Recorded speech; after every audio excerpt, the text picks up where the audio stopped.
Okay, yes, हाँ, Can we say that a country should be only say a modern country having the constitution as well as secular country and foreign country? नहीं, modern country has a constitution नहीं, every country has a constitution. Secular country means where sovereignty lies with the state rather than with the church.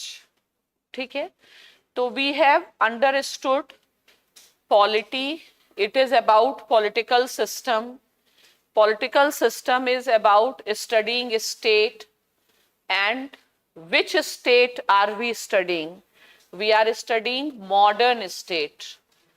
The origin of modern state formally is taken from Treaty of Westphalia. And in Treaty of Westphalia, which principle was accepted? That is the principle of sovereignty. That is why we call it as a sovereign or most essential feature. Fine. Now just write, एक prelims के perspective से लिखो. हाँ,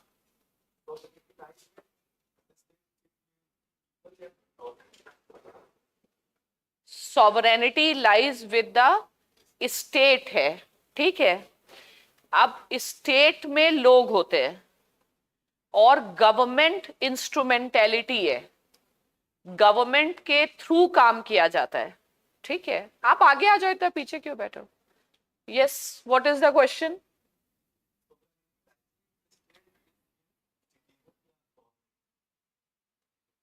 ये बताते हैं भाई. Yes, you come forward. जरा इनको बोलो पीछे लाइट खोलें और आगे आए. और माइक कहाँ है? तो लास्ट पॉइंट क्या था हमारा फिर?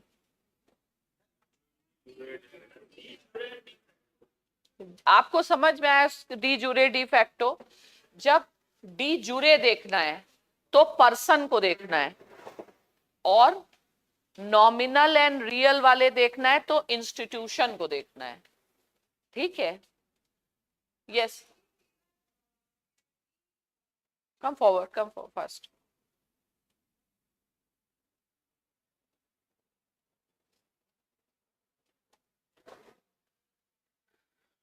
ओके, तो we were doing types of sovereignty. या बताइए.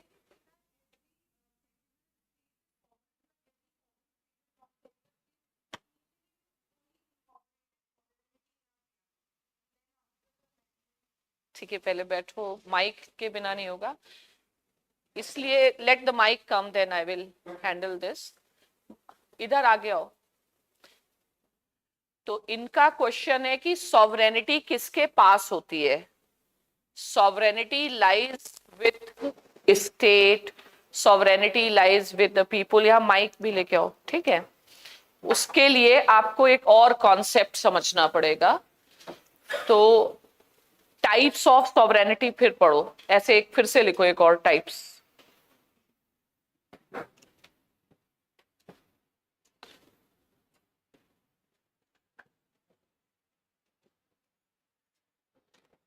इसमें तो कोई कंफ्यूजन अब नहीं बचा? नहीं बचा.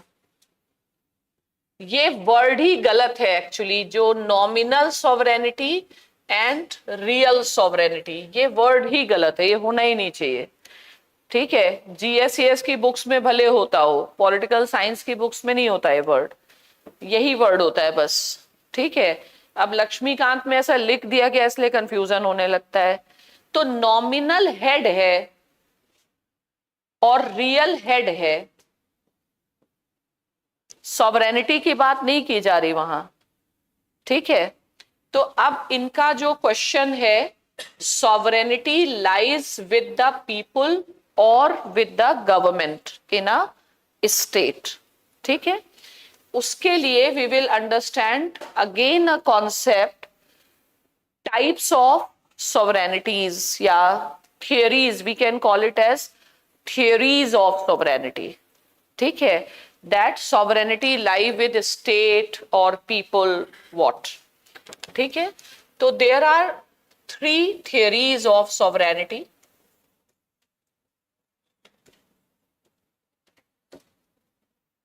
गिवन बाई 3, अभी लिखो नहीं, पहले समझो, given by the 3 modern philosophers. All the 3 modern philosophers have very important contribution in explaining the concept of modern state. Who are these 3 modern philosophers? One is Hobbes, and on ideas of Hobbes modern state is based. ठीक है. Next philosopher है John Locke, और third philosopher है Rousseau.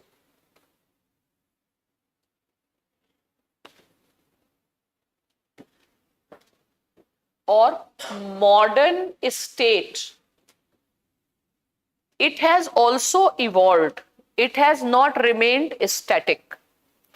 Now in general studies it is not required, but in political science we see evolution of modern state, and there we see that the rise of modern state is parallel to the rise of capitalism actually. तो modern age और capitalism एक ही चीज है, rise of capitalism and rise of modern age. और modern state is actually institution of capitalism. तो capitalism के अनुसार, according to capitalism, its nature has changed, but आपको उतनी उस बात की जरूरत नहीं है. तो एक इवोल्यूशन है. पहले क्या था, how this thing has evolved. तो सबसे पहले मेडिवल एज था.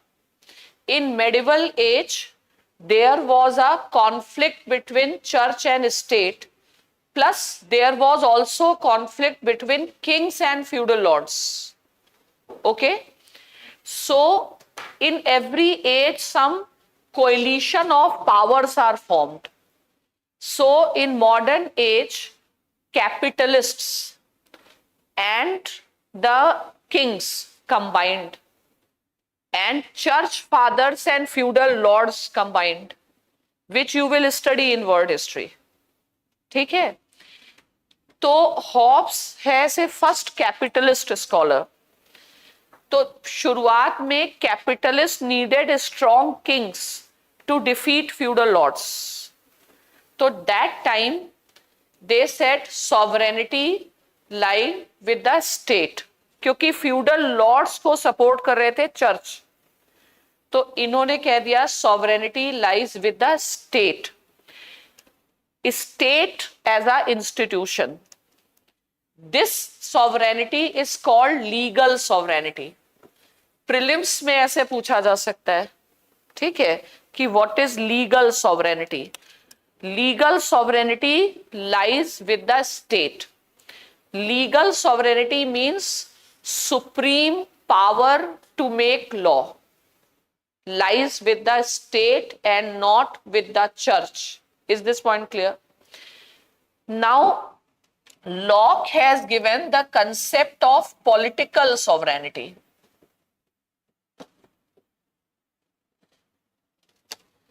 Political sovereignty lies with the government.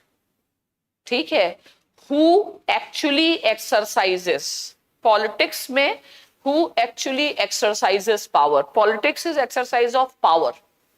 ठीक है.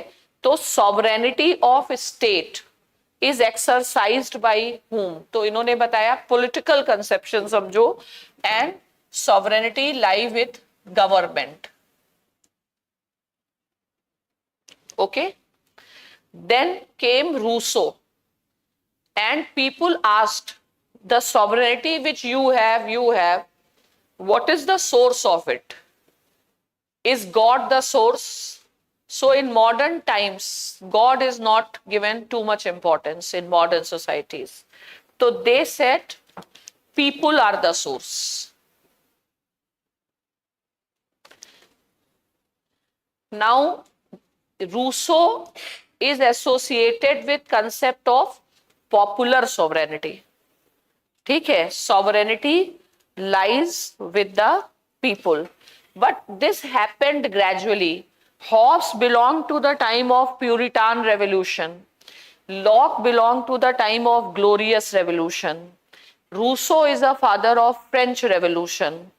All the three have been liberal revolutions, by which liberal political systems which are in accordance to capitalist way of life have come into existence.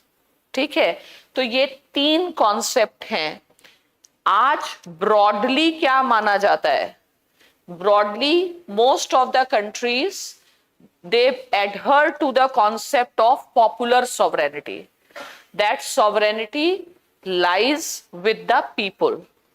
ठीक है, medieval time में अगर होता तो original source of sovereignty God होता, तो God को किससे रिप्लेस कर दिया है? पीपल से. And Rousseau's one famous slogan is Vox populi, vox Dei. Vox Dei means voice of God. Voice of people is voice of God. ठीक है, तो popular sovereignty is treated as a very sacred concept that people are always right. Okay? Now there is one more thing that is related to this particular concept. That is concept of nation state. Okay, and the first nation state is France. Father of concept of nation state is Rousseau. ठीक है, तो क्यों कह रहे हैं nation state? Nation मतलब people. ठीक है, तो if sovereignty lies with the people, nation, nation word कहां से आया? रेस से, पीपल से, लोगों से. ठीक है, तो if sovereignty lies with the people, तो हम क्या कह रहे हैं? स्टेट है नेशन स्टेट, लोगों का स्टेट है, किंग का नहीं है. ठीक है, तो this is a modern democratic concept. So the moment concept of popular sovereignty was accepted, same day the idea of nation state is accepted.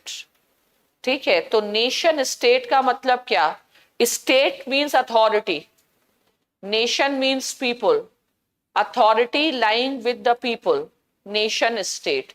तो अब prelims point of view से whether the concept of popular sovereignty and nation state represent the same thing? Yes. No क्यों बोल रहे हो? ये concept समझ में आया आपको? ठीक है, तो ये एक एस्पेक्ट में let us finish this part of sovereignty also. तो इनके क्वेश्चन के ही फॉर्म में लिखो. Yes. Simply mean the supreme authority to make a law. According to mine, whatever I think, sovereignty means supreme authority to make law. It belongs to state. How can it belong to citizen? How can I make a? But who is a state? State represent the people. हाँ, तो sovereignty, state तो कुछ भी नहीं है. State सिर्फ idea है. State एक एब्स्ट्रैक्शन है. स्टेट को तुम दो फॉर्म में देखते हो. एक तो गवर्नमेंट के फॉर्म में, government is a instrumentality of state, article 12, या you see state in the form of its people and government is formed out of the people. ठीक है, तो अगर पॉलिटिकल फिलॉसफी में जाओगे तो एक स्टेटमेंट है, state is individual writ large, मतलब इंडिविजुअल कंप्राइज स्टेट. तो इंडिविजुअल ही स्टेट है. तो अब अल्टीमेट सॉवरेनिटी गवर्नमेंट के पास है या अल्टीमेट सॉवरेनिटी पीपल के पास है? तो पहले कंसेप्ट था स्टेट एब्सोल्यूटिज्म का, that sovereignty lies with the king. Then gradually sovereignty came into the hands of people. तो अब पहले कैसे हो गया? Puritan revolution happened in Europe, तो उसमें किंग को पावर मिल गई, king was sovereign. Then glorious revolution happened in Britain, where power of absolute monarch became constitutional monarch. King को गोल्डन जीरो बना दिया, किंग की power went to the monarch, sorry parliament. तो पार्लियामेंट में कौन था? गवर्नमेंट, गवर्नमेंट रियल हेड, तो they are exercising, तो कंसेप्ट ऑफ पॉलिटिकल सॉवरेनिटी आ गया। उसके बाद कॉन्सेप्ट का डेवलपमेंट फ्रांस में हो गया, तो फ्रांस में लोगों ने रिवोल्ट कर दिया और असर्ट कर दिया कि we will decide what is the constitution, elite class will not decide. तो स्टार्ट हो गया पीपुल आर द सोर्स। तो every concept has its history. In that context you can understand. Now his basic question, sovereignty lies with whom? People, state, government. आज का modern practice क्या है? People, which is a universal idea in all constitutions, popular sovereignty. And whether people exercise their sovereignty directly? No, just on one occasion, when they elect. Okay? Otherwise, they choose their representatives who exercise the sovereignty on their behalf. And because we are sovereign, our representatives are accountable to us. Hence, we have to hold them accountable on day-to-day basis. Day-to-day basis, Parliament hold them. They MPs work on our behalf. And after regular interval, we hold them directly. और अभी क्या है? King के पास अपनी कोई power नहीं है। ठीक है? तो these are the three concepts of sovereignty.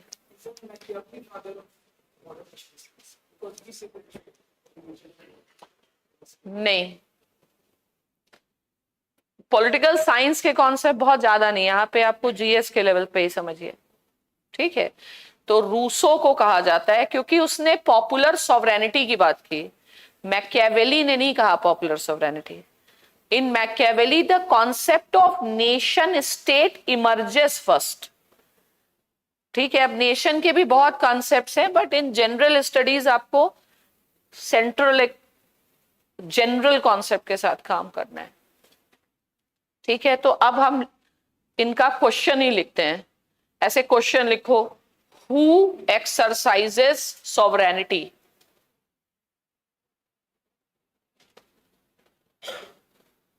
In modern states.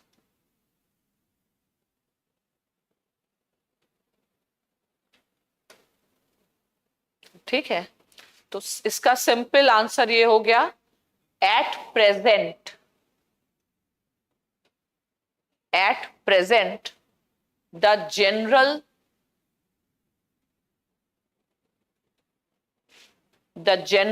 And universal norm,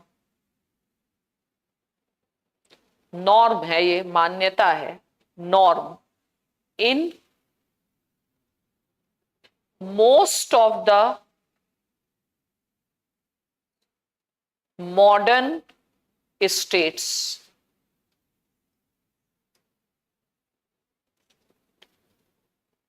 In most of the modern states, comma, the norm is that sovereignty lies with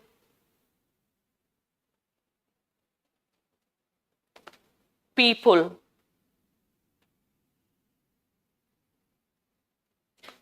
ठीक है, अब लिखो, hence most of the modern constitutions incorporate the concept of popular sovereignty.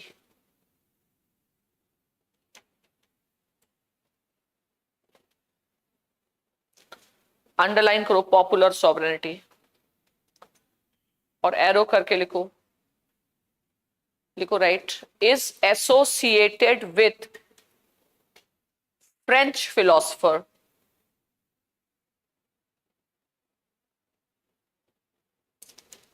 Rousseau,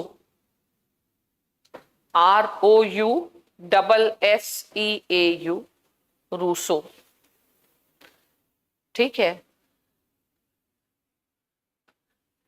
अब लिखो right, the concept emerges in the concept of, inverted commas में लिखो, जैसे कभी पूछे whether this and this is same thing, ठीक है, तो this concept emerges in the concept of general will. General will, उसने पॉपुलर सॉवरेनिटी टर्म नहीं यूज किया है, उसने जनरल विल टर्म यूज किया, हम लोग उसको पॉपुलर सॉवरेनिटी कहते हैं। ठीक है, अब जनरल विल को अंडरलाइन करो। General will means will of the people, पहला पॉइंट लिखो, will of the people. Second point लिखो, it is assumed that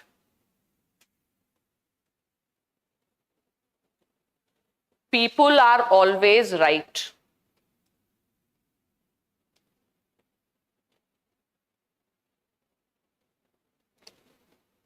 ठीक है, ऑलवेज राइट अंडरलाइन करो। इसका एजम्पशन ये है कि God speaks through the people.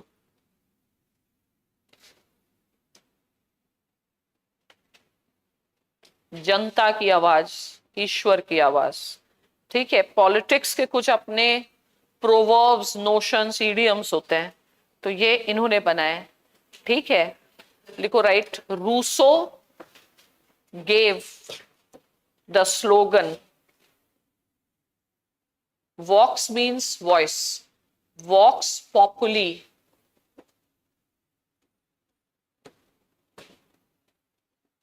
as vox dei।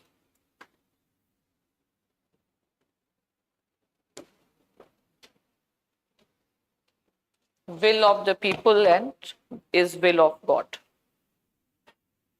ठीक है, अब एक क्वेश्चन लिखो, what is the link between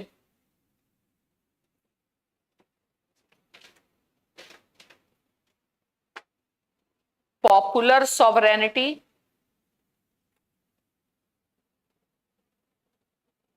and concept of nation state?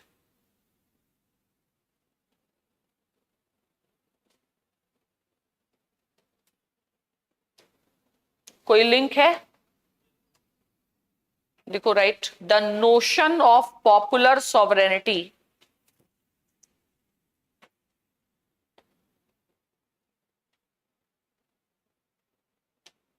forms the basis of nation state।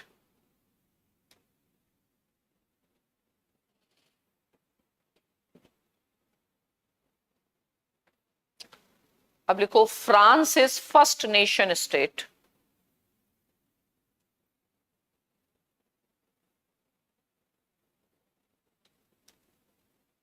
लिखो वाई। लिखो right, because after French revolution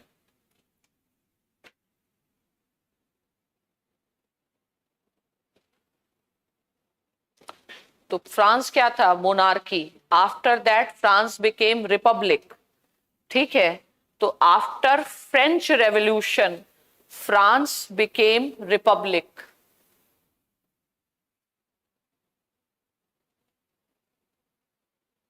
अब underline करो republic. Republic क्या होता है? लिखो right, where head of the state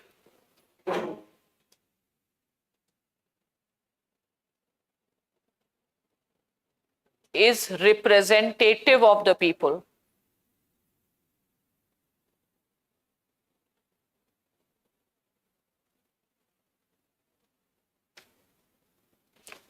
अब underline करो representative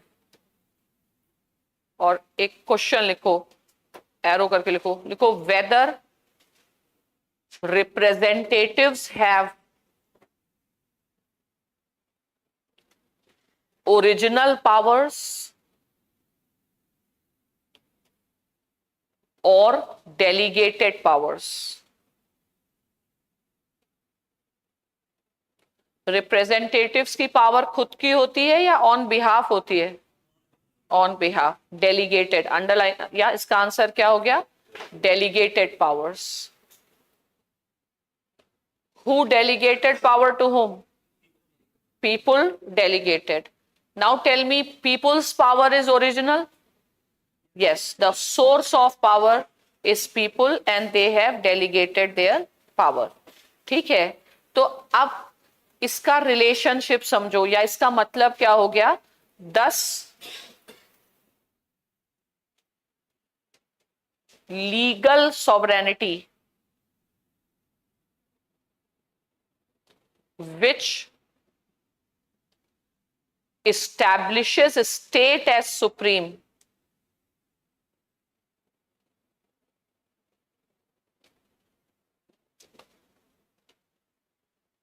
has been transformed into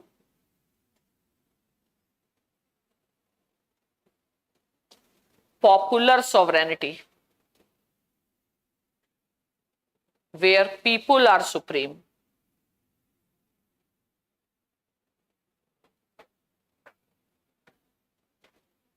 आप people अंडरलाइन करो. people मतलब नेशन.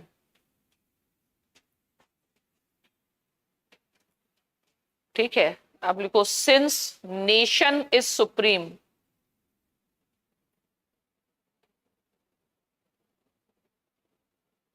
या लोक सुप्रीम है, since nation is supreme.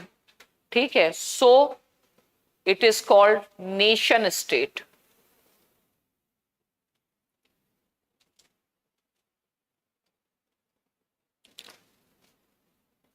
Nation state clear हो गया? राजा से पावर लोगों में आ जाए तो नेशन के पास अथॉरिटी है, तो नेशन स्टेट हो गया. ठीक है, तो दैट इज द कॉन्सेप्ट. तो मॉडर्न स्टेट हो गया अपना नेशन स्टेट. और नेशन की एक जनरल कैरेक्टरिस्टिक ये है कि nation is homogeneous in character. या एक ऐसे लिखो, व्हाट इज नेशन, या ऐसे लिखो, हाउ नेशन इज अंडरस्टूड.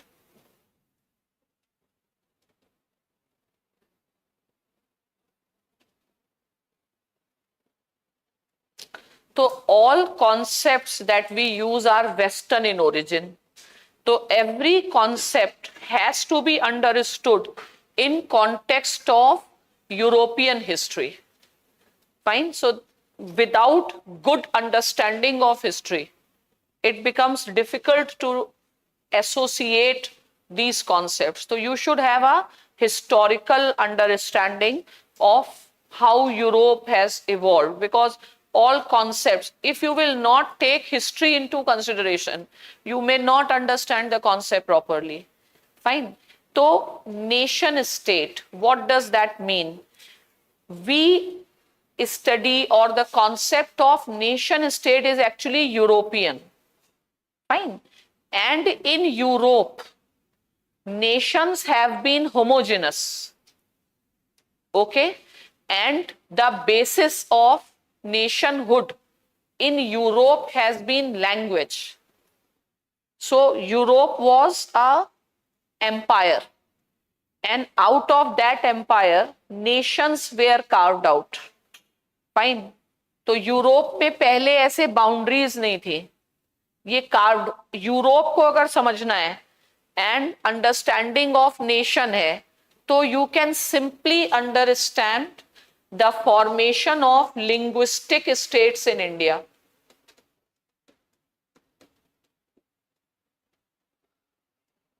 ठीक है, तो इंडिया में there was, like, if I talk about a state of Madras, so Andhra, Karnataka, Tamil Nadu, and like Tamil is speaking, all were together. But out of that, new states were carved. ठीक है, तो don't you think India is equivalent to Europe और India is equivalent to France? Europe. India खुद एक subcontinent है, ठीक है? तो states in India are equivalent to states या are equivalent to states in Europe, जिसको हम इंडिया में प्रोविंसेस बोलते हैं। हमारे प्रोविंसेस और उनके राज्य बराबर है, ठीक है? तो हमारे देश को चलाना और उनके देश को चलाने में बहुत अंतर है। वो बहुत आसानी से चल सकता है, वो बहुत छोटे स्टेट्स हैं, ठीक है? तो यहाँ पे अगर हम यूपी का गवर्नेंस देख लें, यूपी की पॉपुलेशन देख लें और फ्रांस से अगर हम कंपेयर करें, ठीक है? और यूपी को गवर्न करना मतलब 10 फ्रांस को गवर्न करना, ठीक है? तो हमारा यूपी और इनका फ्रांस समझ लो, उस लेवल पे हम बात कर सकते हैं, ठीक है? If forget UP, let's talk about Tamil Nadu. तो Tamil Nadu is what? It is a nation state of Tamil speaking people, ठीक है? तो it was a product of Tamil nationalism. What was the basis of Tamil nationalism? Language, ठीक है? So in India, states have been formed on linguistic basis. In Europe, states have been formed on linguistic basis. French or British or Spanish or Portugal, they are all Christians, fine. They differ from each other in terms of language. So one of the strongest basis of nationhood or defining nation is always language. Though in Indian subcontinent religion also became the basis, ठीक है? But it is almost parallelly वो draw होता है, ठीक है? तो France is a nation state of French speaking people. इसका मतलब है nation as a concept is always homogeneous, ठीक है? Is India a natural nation? According to common sense, no. And India's existence as a nation is itself a big puzzle for Europeans. How come a country so vast, diverse, poverty and illiteracy can stand together as a nation? Fine. Because this is far from their experience and imagination. And we can say that you do not have a monopoly over concept of a nation. We have our own conception of nation. But the academics is, the terminologies, they are all Western in. So India is not a nation if we apply European idea. But India is very much a nation if you just see the existence of India as a nation. And it is becoming strong and strong. So our concept of nation has been unity in diversity. Their concept of nation is unity in uniformity. So have we applied European conception of nation? Yes. But where? At the level of states. So in India, nation principle is adopted at the state level. So we have state nations. Our states are nations. Okay? And at the level of country as a whole, it is a principle of unity in diversity. So how many are there parallel principles of nationalism existing? Fine. So we have applied both, one at a broad level, one at a, तो हमेशा dualistic process रहेगी, ठीक है? There will be one official language of union, plus there are also permissible official language of states. In fact, you can even permit states to have their own flags also. Is that clear? Have you understood concept of nation? ठीक है, तो क्या लिखा था last? How nation understood. तो इसका answer कुछ लिखा, लिखो right. Our present understanding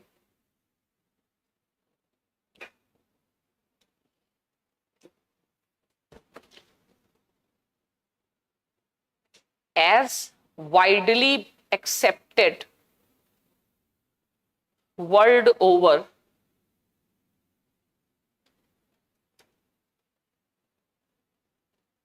is based on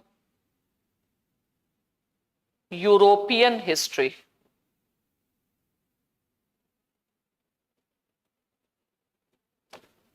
Why it is based on European history? लिखो राइट. Why?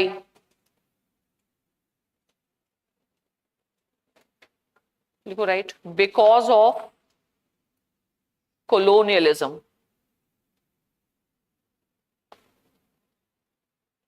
ठीक है, तो colonialism established their dominance. अब इसमें लिखो right. colonialism exist even in academics.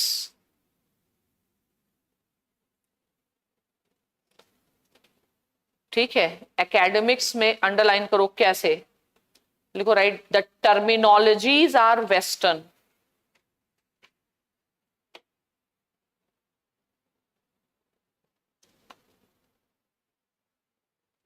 ठीक है, तो we understand our history through their terminologies. वो हमारे लिए स्टैंडर्ड है. जब यूरोपियन सेक्युलरिज्म है तब हम समझते हैं हम सेक्युलर नहीं.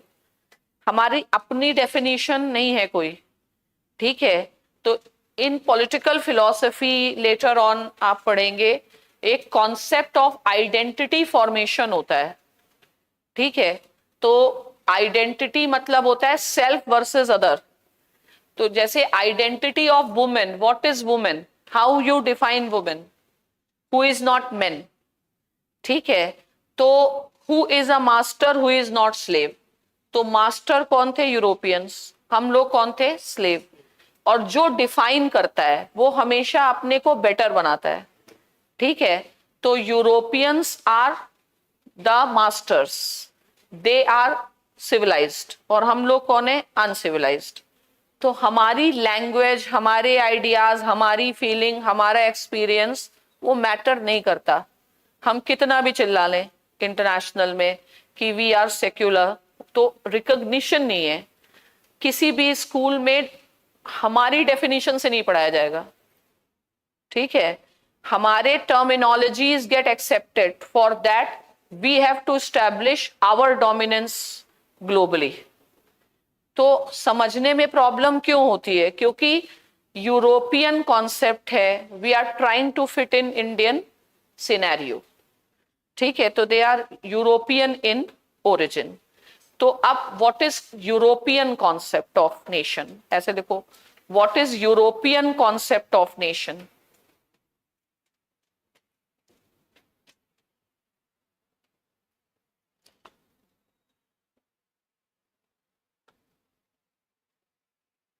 तो इसका ओरिजिन क्या है? देखो right. It is based on European history.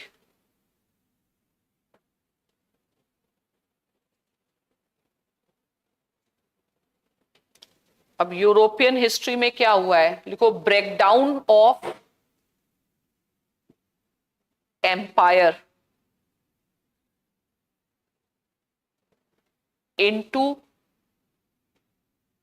smaller states on linguistic basis.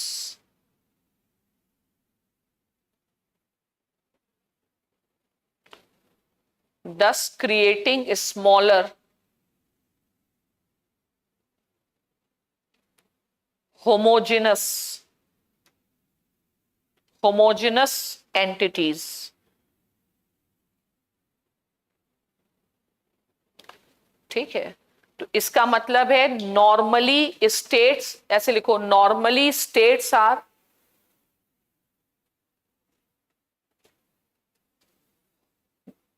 Homogeneous. ठीक है, होमोजेनस मतलब अंडरलाइन करो, यूनिटी इन यूनिफॉर्मिटी।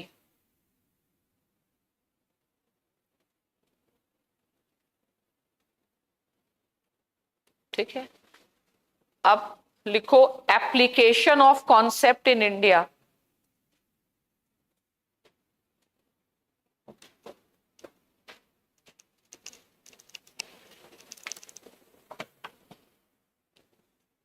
इंडिया में कहां पे देख सकते हैं?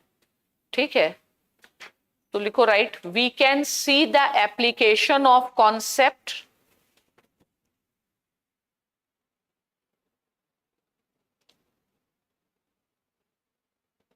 in India at provincial levels.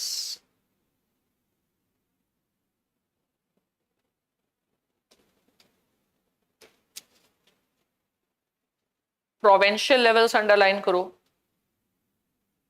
formation of linguistic states.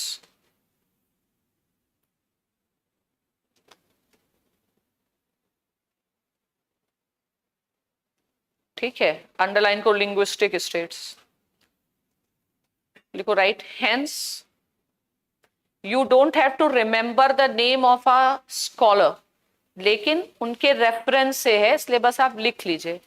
Hence professor Yogendra Yadav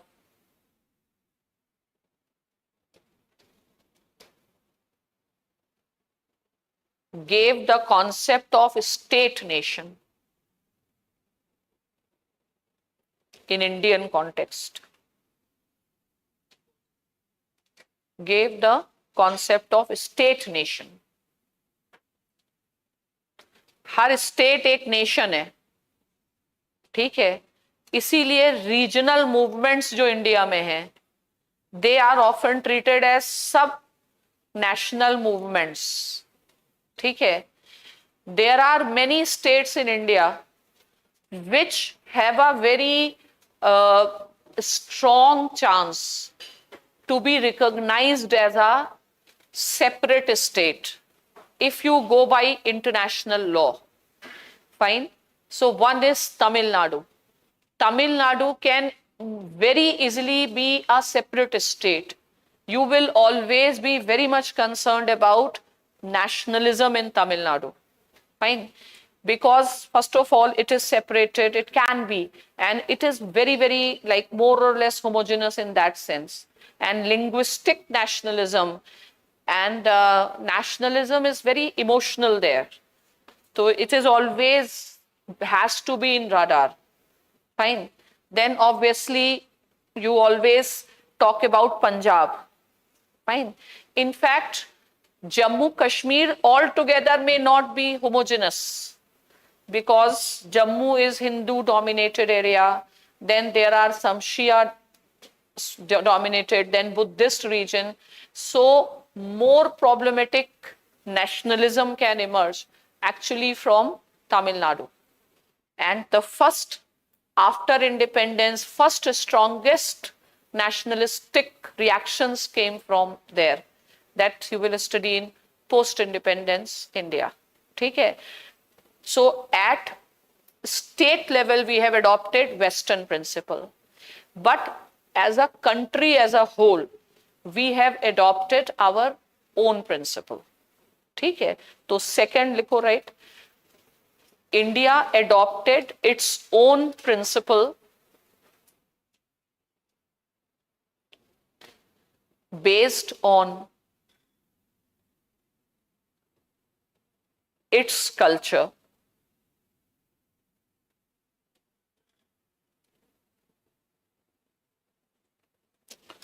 ठीक है, what is our principle? लिखो right, principle of unity in diversity.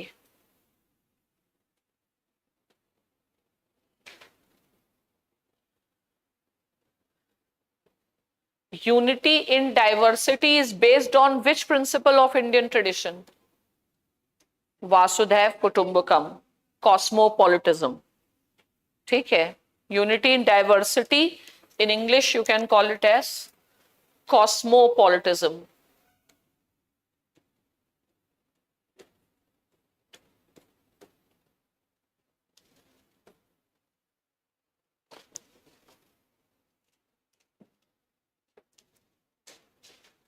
In Hindi you call it as Vasudhaiv Kutumbakam.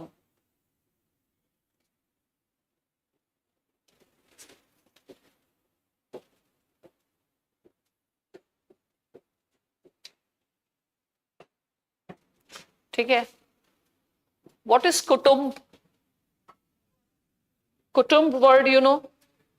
Family. Family. Kutumb is a family. Just write this, family. Kutumb is a family. Family is when family becomes big, it becomes kinship group. बिरादरी जिसको बोलते हैं, कौम बोलते हैं उर्दू में, kinship group. People in kinship group are associated with blood. बिरादरी है ना ये, ब्लड से जिससे रिलेशन रहता है या बिरादरी है या हमारे परिवार के लोग हैं, वो हमारे लोग होते हैं, उनके बीच में बिरादरी है, मतलब भाईचारा है. भाईचारा होता है, बहनचारा नहीं होता. वुमेन से है ही नहीं कुछ. You understanding this? भाईचारा है. तो भाईचारा का मतलब हो गया फ्रेटर्निटी. ठीक है. What is the value on which the concept of nation is based? Fraternity. ठीक है. Liberty, equality, fraternity, the three slogans of French Revolution. Fraternity makes a nation. ठीक है. Even this type of questions, very basic questions, student do wrong. They always ask some conceptual questions. So fraternity. A fraternity is the basis of nation. Fine. So what is the basis of our nationhood? Vasudhaiv Kutumbakam. ठीक है. And we have, India has always been a land of diversity, plurality. Fine.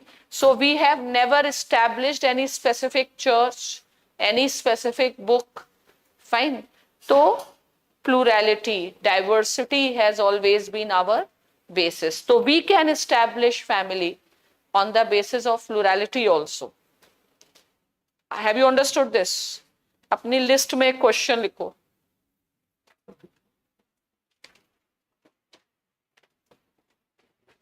और कल ये submit करना जरा लिख के. ठीक है, इनको सबमिट करना. क्वेश्चन ये है, how can we relate the idea of Indian nationalism on Indian concept of Vasudhaiv Kutumbakam?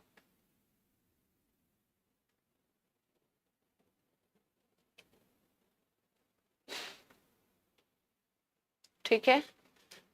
फिर इसी का एक पार्ट लिखो, how this idea differs from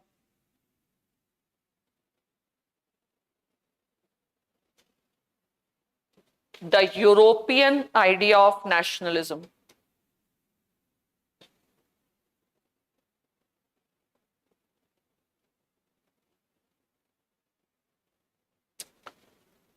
इसी का एक और मतलब पहला वाला तो तुम्हारा एक कंसेप्चुअल होगा, एक और इसमें लिखो लिखो right, which idea of nationalism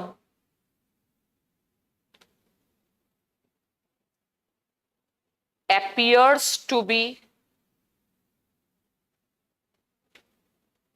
more relevant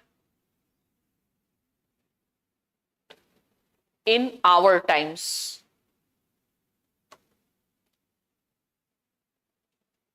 ठीक है, should we have European idea or should we have our own idea? Our own idea. Why should have our own idea? We have to make it united, so we have to use our own idea. But are we moving on that idea? No, we are moving towards idea of homogenization. We are not moving towards idea of accommodation of diversity. Fine. So don't you think too much of diversity is a problem? How diversity is a strength? That we are having, we can show in a global area that how the diversity makes people stronger. How? This is what I want. It is just a concept that diversity make people strong. But diversity give rise to many disputes. ठीक है, don't you think that it would have been much better that a country didn't have diverse laws and country have one law? तो फिर क्या diversity showcase दिखाना है कि हमारे पास बहुत कुछ है, लेकिन डाइवर्सिटी तो प्रॉब्लम ही है ना. Country should have one law. Are you happy with asymmetrical federalism? इस स्टेट, इतने सारे स्टेट्स के अलग अलग प्रोविजन याद करना ठीक लगता है? जुडिशरी जजेस के लिए आसान है इतनी सारे कानून समझना. तो अगर if diversity had been good thing, why Prime Minister will say one country, one nation, one country, one ration card, one country, one language, one country, one constitution? And there, the Prime Minister is thinking to take the diversity as a strength and make all them together. Diversity is not a strength. Diversity is a problem. ठीक है, आप इसमें भी agree करें हैं? Convenience नहीं होता ना डाइवर्सिटी में. Diversity creates a problem.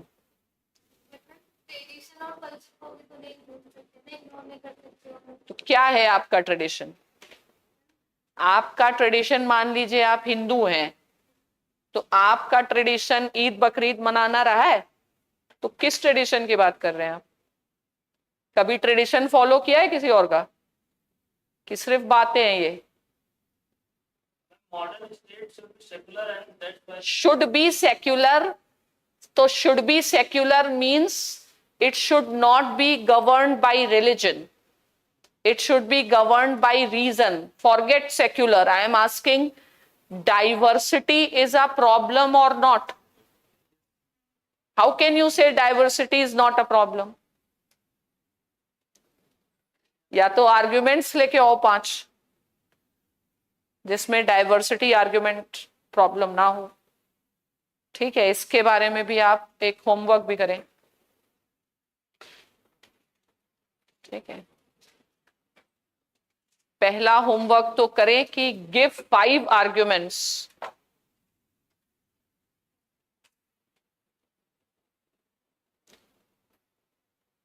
which show that diversity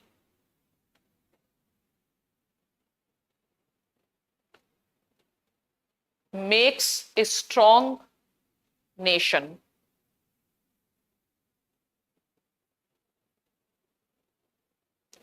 और सेकंड लिखिए 5 आर्ग्यूमेंट्स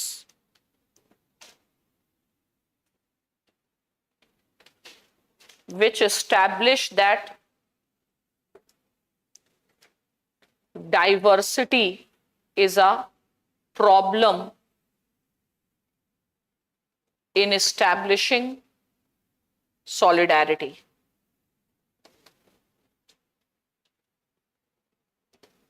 और तुम लोग खाली रहते होगे दिन भर, कोई काम धंधा तो नहीं होगा, नहीं है ना? तो एक इसको सब पढ़ने से पहले एक अपना खुद का बनाओगे। एक एनसीईआरटी है सोशियोलॉजी का, जरा देखना कौन सी। There is a topic something like unity in diversity या डाइवर्सिटी पर एक एनसीईआरटी में है।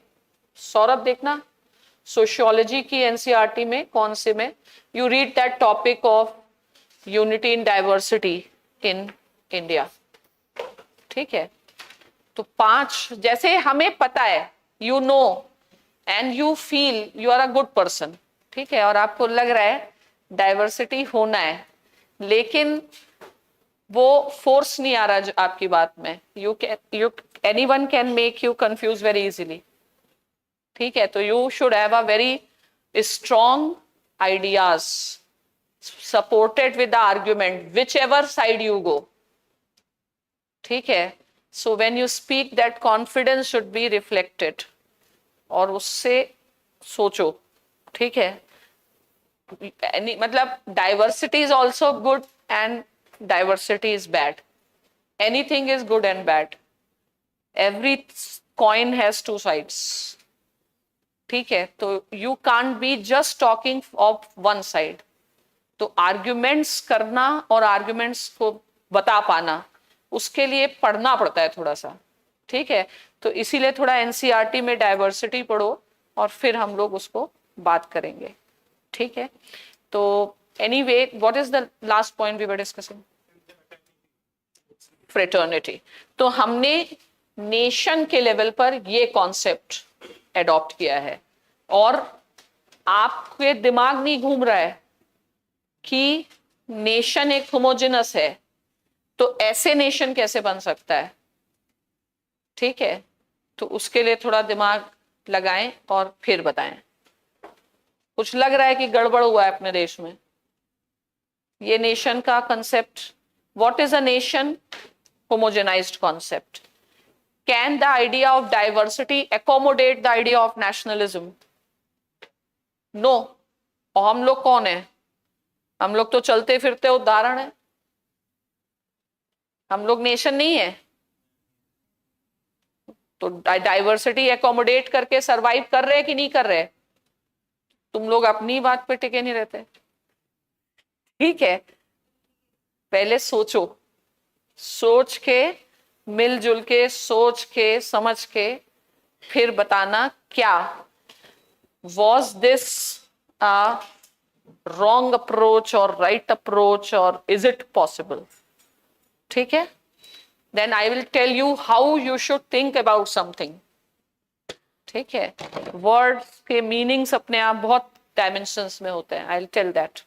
Anyway, now come back to our constitution. तो we were on constitution and we are studying constitution of modern state. Fine, and modern state is a nation state where sovereignty lies with the people. Is nation state essentially a secular concept?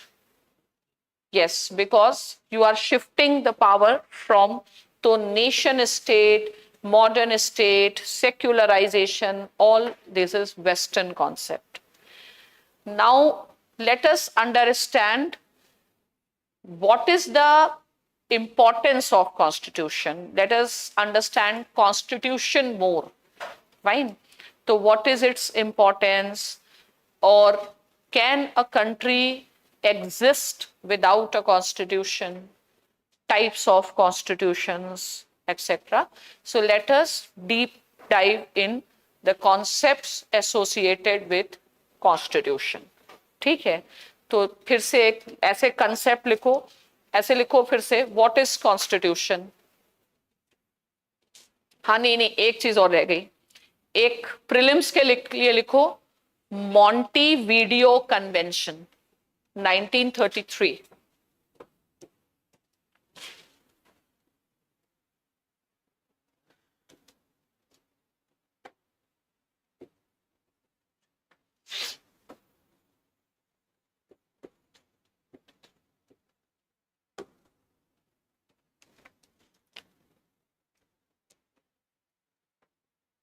ये convention है, लिखो right, लिखो right, part of international law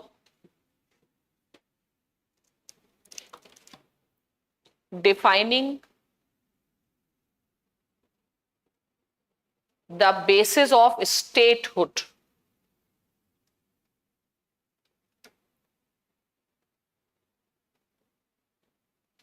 ठीक है, अब लिखो there are two theories of statehood.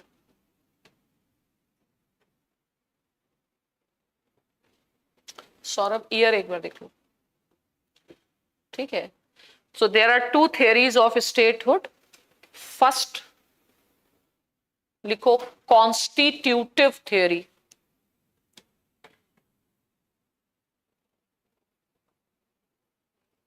Second declaratory theory. Declaratory theory. तो अब प्रीलिम्स में ये चीज आ सकती है कभी. ठीक है, तो constitutive theory was actually old theory, and according to which a state becomes a state only when other states recognize it. ठीक है, बट अब स्टेट्स रिकॉग्नाइज कर नहीं रहे थे, तो एक डिक्लेरेटरी थियरी हो गई, that people themselves can declare that we are state. This is actually a part of American foreign policy, because what America wanted, that you should create places within states where they can send their people. Fine. तो ऐसे division कराने के लिए ये theory हो गई. अब America की foreign policy, one principle of American foreign policy is promotion of democracy and human rights. And other states have a problem with American policy, because in the name of democracy and human rights, they promote separatism. For long, America promoted human rights, democracy in Kashmir also. Fine. So Americans, they have given the concept that there should be, and this concept came first at the time of First World War, principle of national self-determination. So in First World War, the states in Balkan were looking for their freedom. Fine. So, and freedom from Ottoman Empire. Earlier, international law said that you can be admitted in international organization only when others recognize you as a state. But US said no, you declare your independence. ठीक है, तो US ने क्या कराया?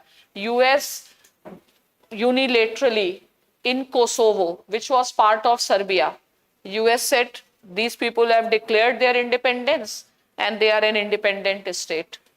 So India, Russia, we don't recognize, because declaratory principle can be very harmful for India. ठीक है, तो both these principles exist, constitutive as well as declaratory principle, but declaratory is problematic for us. ठीक है, तो we don't accept this much. तो हमने क्या लिखा है? There are two principles, constitutive. लिखो right, the original principle is constitutive,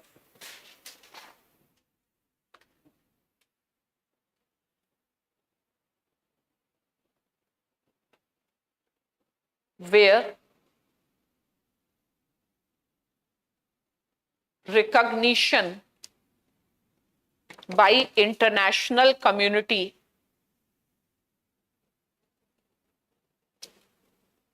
is also, recognition by international community is also the criteria of statehood.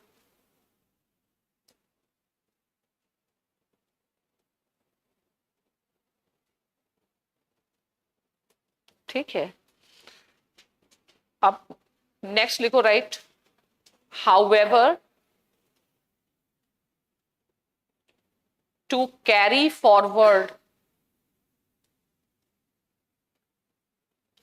the aims of US foreign policy,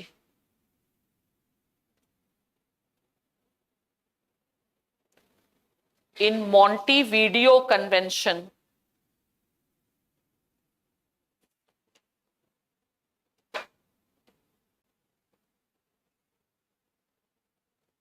इसमें मतलब जो Latin American states के ये organisation of American states ने ऐसे convention किया, but it's a part है, ठीक है। तो in Montevideo convention the principle of self declaration, the principle of self declaration is also adopted.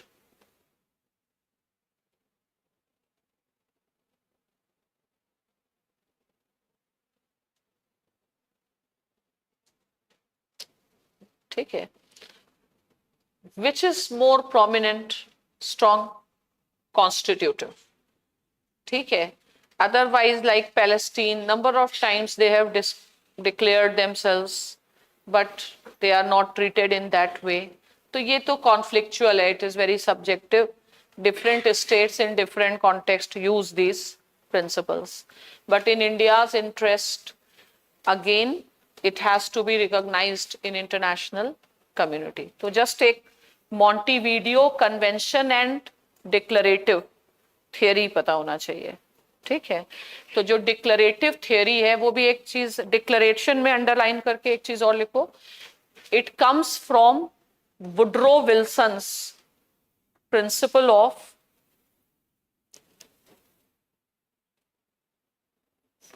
Woodrow Wilson. Woodrow Wilson was US president at the time of First World War. Woodrow Wilson's principle of right of national self-determination.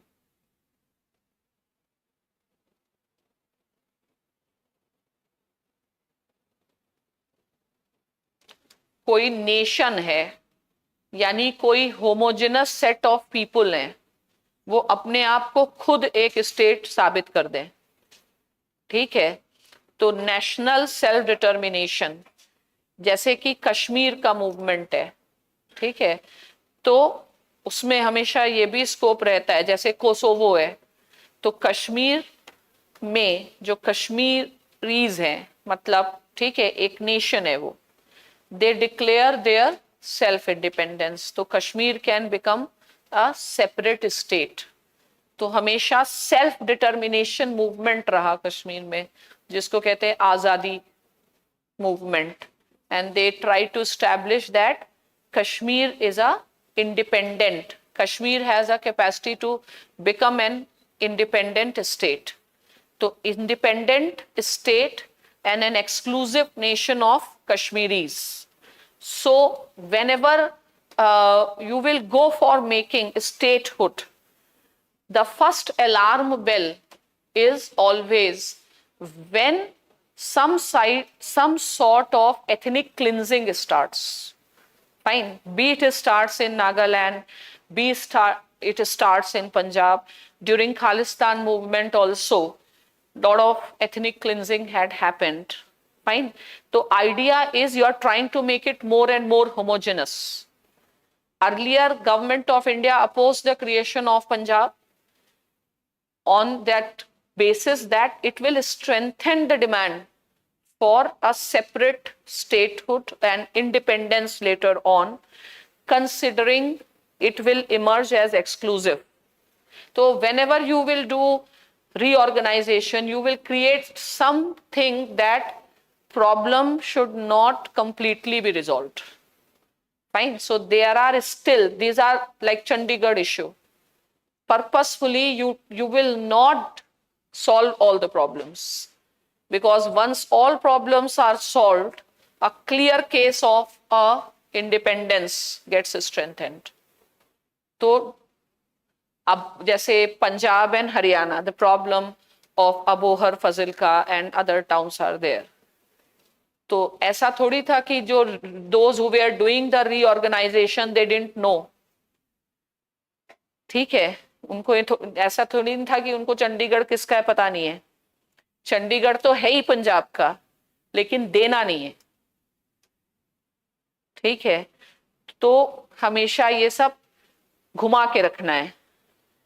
जैसे पानी के लिए सारा पानी उनका नहीं कर देना है इंडिपेंडेंटली, सबको एक दूसरे से लिंक कर देना है। सतलज यमुना, उसमें जम्मू को भी लिंक कर दो, राजस्थान को भी लिंक कर दो, ठीक है।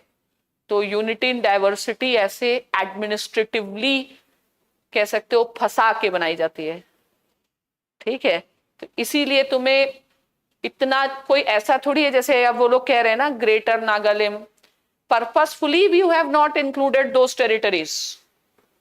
Purposefully the some territories, some Naga dominated regions are in Manipur. Fine. तो purposefully ऐसा किया जाता है कि ये प्रॉब्लम एकदम आज ही सॉल्व नहीं हो जाए। प्रॉब्लम सॉल्व नहीं करना भी एडमिनिस्ट्रेशन है, ठीक है। बिकॉज कुछ प्रॉब्लम सॉल्व नहीं करना ही सक्सेसफुल एडमिनिस्ट्रेशन है, वरना इतना क्लियरली बाउंड्रीज बनाई नहीं जा सकती थी, बनाई जा सकती थी। But you should never let any case become so strong that you can not counter, ठीक है। तो जैसे अब वैली है तो वहां पर diversity has to be maintained, ठीक है। तो anyway, now this is the some basic concepts related to state. Now you come to the constitution again. तो फिर समथिंग अबाउट कॉन्स्टिट्यूशन। तो फर्स्ट ऑफ ऑल ऐसे क्वेश्चन लिखो, वेदर ऑल कंट्रीज या all states have constitution.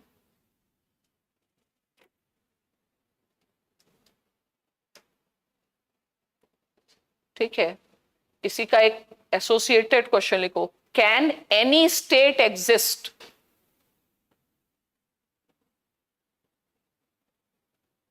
without possessing the constitution?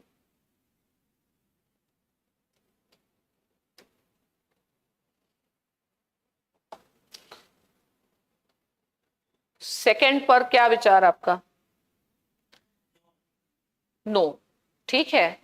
तो all states have constitution and no state can exist without constitution, because state and constitution is same thing, ठीक है। Where do you see Indian state? In the constitution. Constitution and state is same thing, though state and government is not same thing, ठीक है। इसका मतलब है, can you use the term state and constitution interchangeably? State कहां पे है? Constitution में। Constitution ही state है, ठीक है। तो स्टेट का मतलब हुआ authority. Constitution of a state, any state can have geographical components, state can have legal components. तो कॉन्स्टिट्यूशन बेसिकली लीगल है, बट ये समझना है every state has a constitution and constitution and state is one and the same thing, ठीक है। तो here you right state and constitution is same.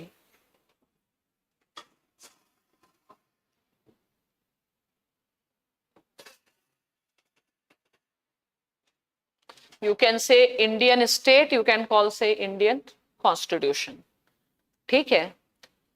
अब ऐसे लिखो, whether state and government is same, state and government is same. Answer is no. लिखो, government is instrumentality of state.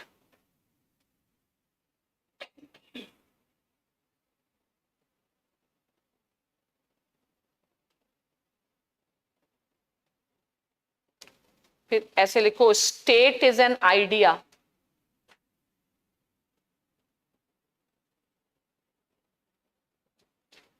Whereas government is visible.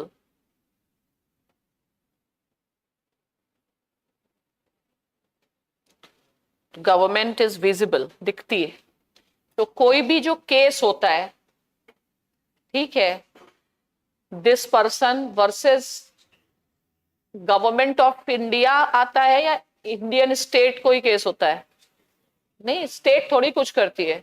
Government of UP, government of Bihar, government of India, government के काम, instrumentality, state तो हम ही लोग हैं।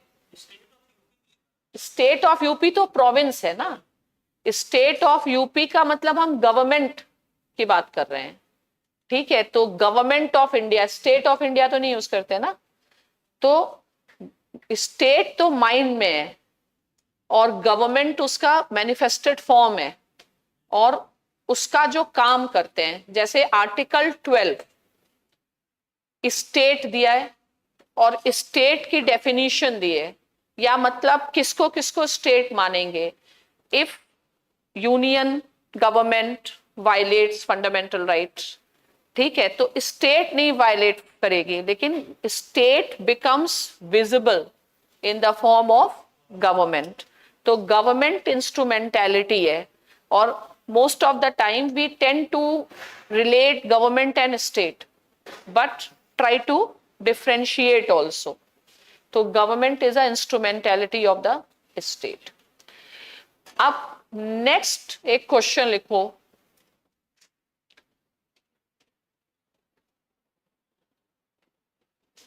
लिखो right, whether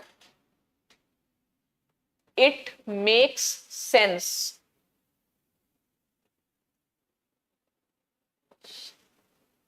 to have a constitution in a country which is not democratic.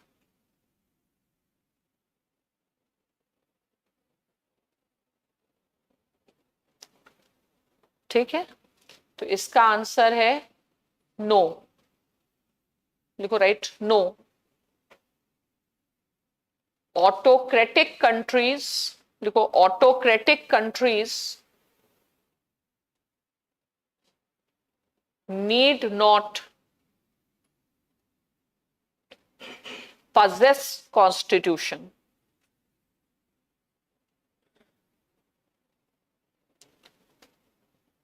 लिखो right, why?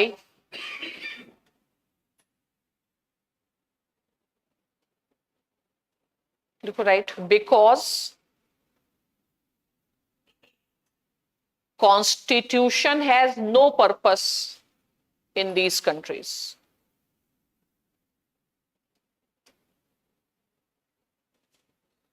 Purpose ही नहीं है इनमें होने का, हैव नो पर्पस, ठीक है। अब फिर लिखो वाई,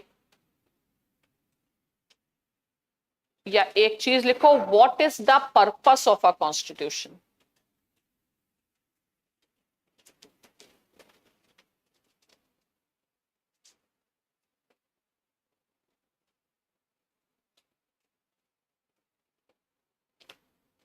लिखो right, since constitution is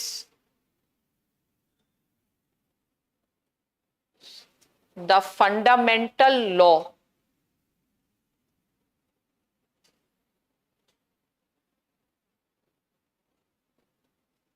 or basic law, the purpose of having a constitution is to establish, inverted commas में लिखो, rule of law।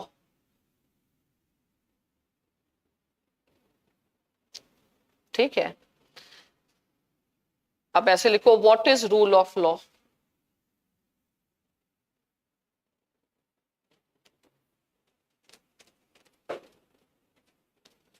ठीक है, तो लिखो right, rule of law differs from rule of person.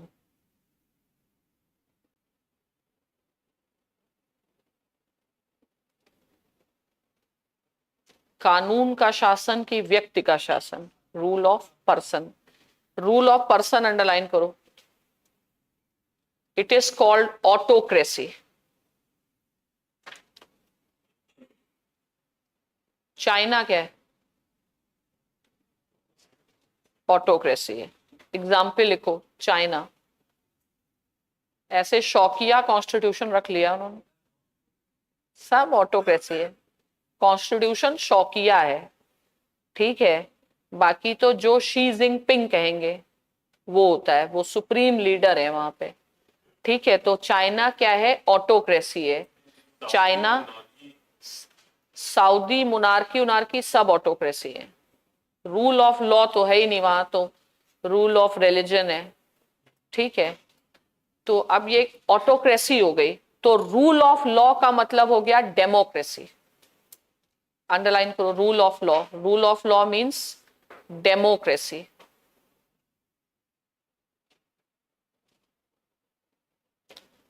ठीक है. अब डेमोक्रेसी क्या होता है? लिखो right. Democracy is a form of government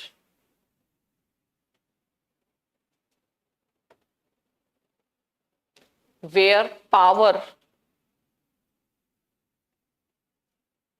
lies with the people.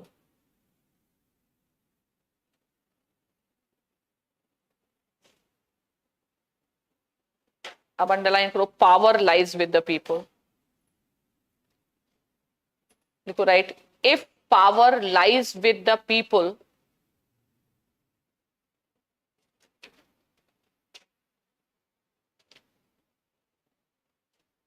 persons in government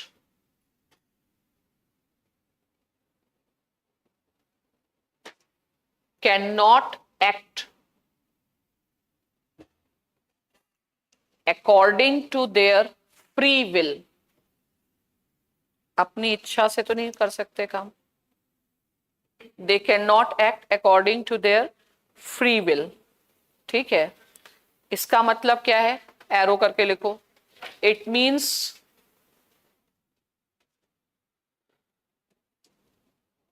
they have to act as per will of the people.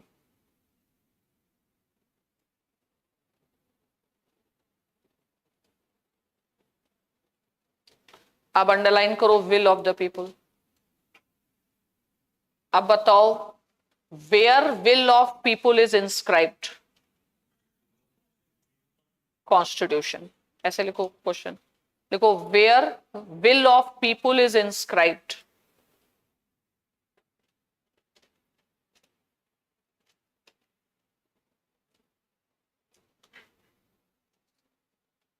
देखो it is, या लिखो in democratic countries the norm is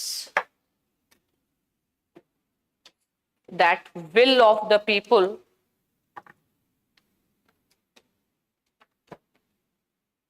is inscribed in the constitution.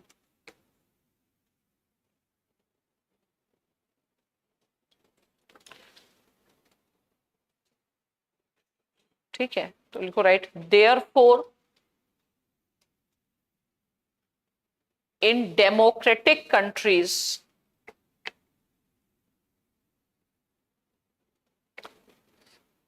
constitution have a purpose.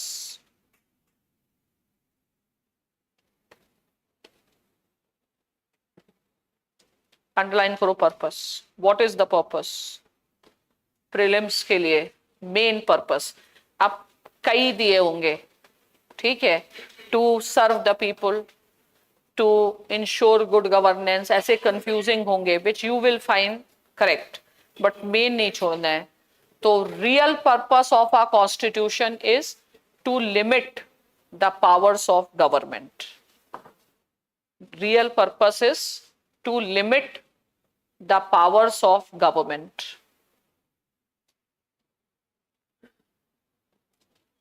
ठीक है. Limit the powers of government underline करो means rule of law.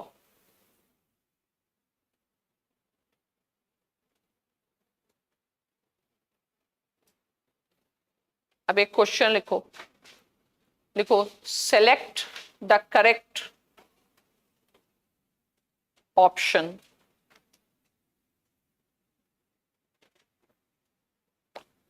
ए लिखो, rule of law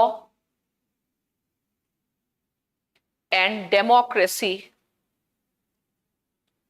is one and the same.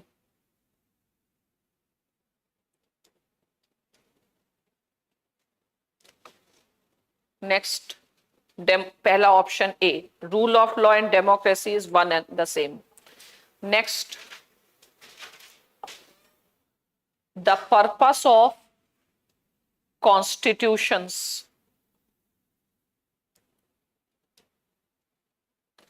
is to ensure that government acts according to the will of the people. The purpose of the constitutions is to ensure government acts according to the will of the people. सी लिखो, लिखो rule of law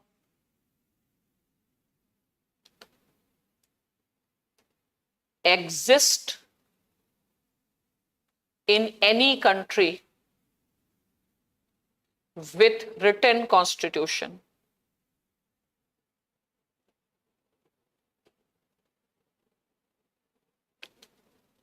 Next,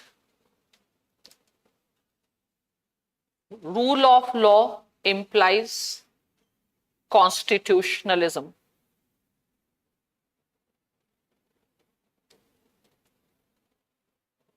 Rule of law implies constitutionalism. अब sample question है तो इसमें एक और option लिखो, लिखो right, constitutionalism and democracy is one and the same.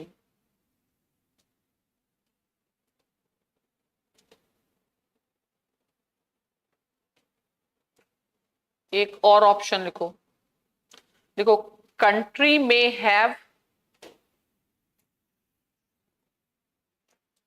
Constitution but may not have constitutionalism. अब सही गलत सेंटेंसेस बताते जाओ। फर्स्ट क्या था? Rule of law and democracy is same, yes. Second,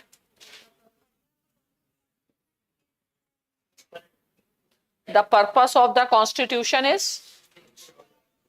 ensure the rule of law. ठीक है, लो एक कॉपी देना मेरे को। yes,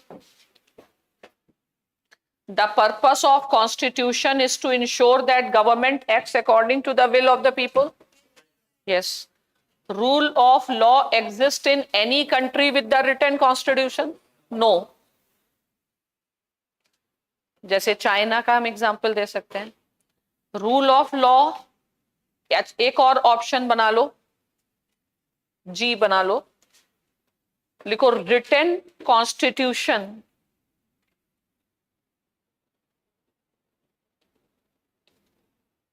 can ensure rule of law.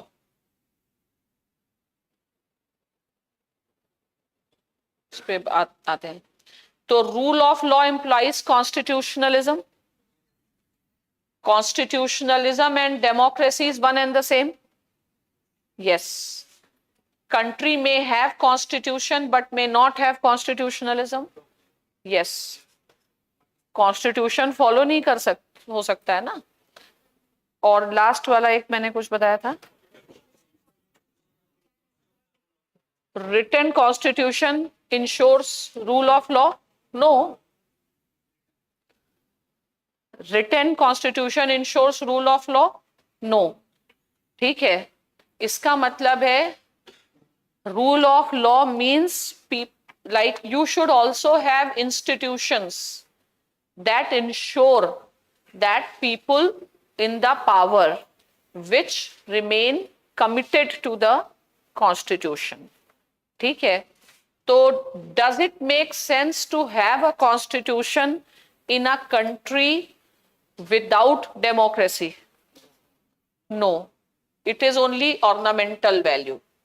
So constitution matters only in democracy, because only purpose of constitution is served in democracy, and the purpose of constitution is constitutionalism. ठीक है, तो essence of constitution, ऐसे अब लिखो, ऐसे लिखो, concept of constitutionalism.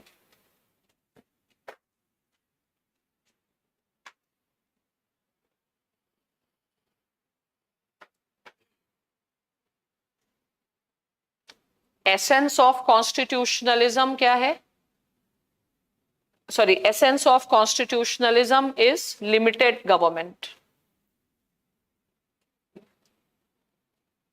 Limited government. एक question लिखो, whether written constitution is essential to ensure constitutionalism.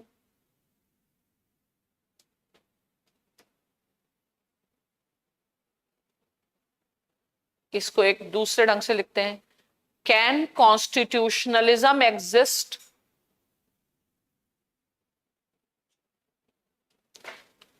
without written constitution?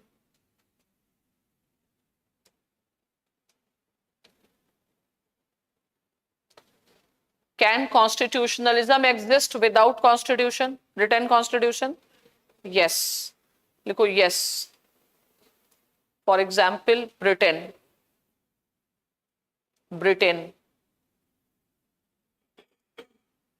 ठीक है, लिखो right. Britain has constitutionalism.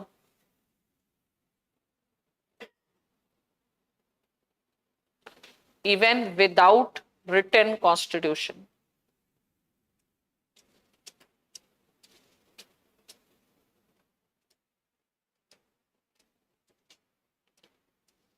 इसका मतलब है it means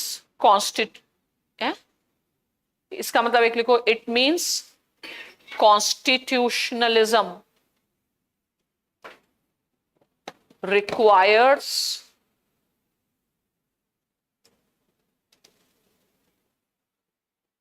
something more than written rules.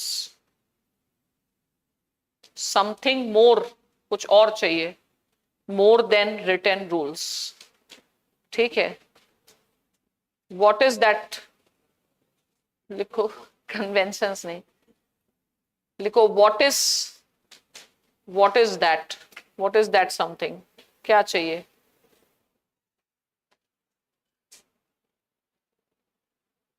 ठीक है, तो that something is called constitutional morality.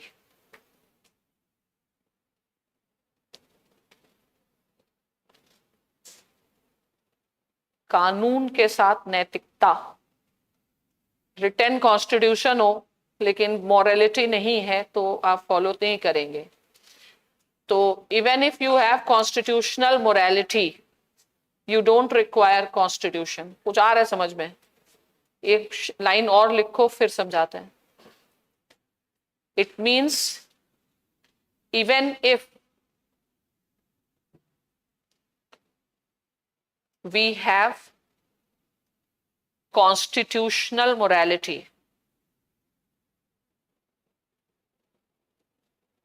but do not have written constitution,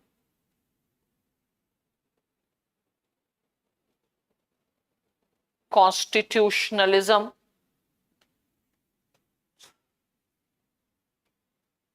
shall exist.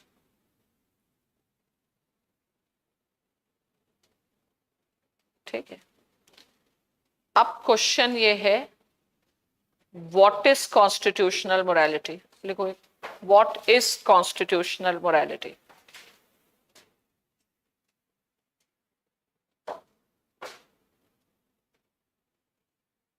एक और इसी से रिलेटेड लिखो, whether constitutional morality and constitutionalism is one and the same.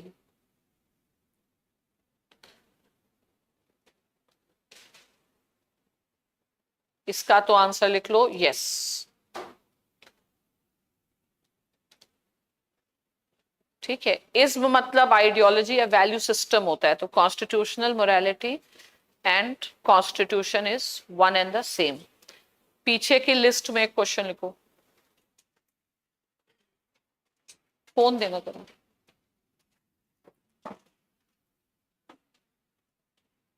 अब ये बड़ा फेवरेट क्वेश्चन बनता जा रहा है यूपीएससी का. लिख लो, define constitutional morality.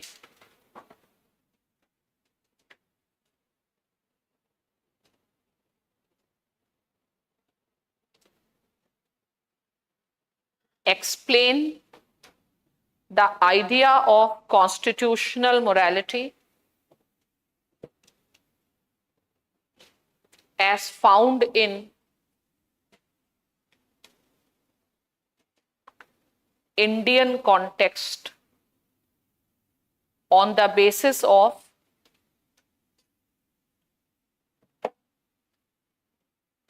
some prominent judgments of Supreme Court. Prominent judgments of Supreme Court.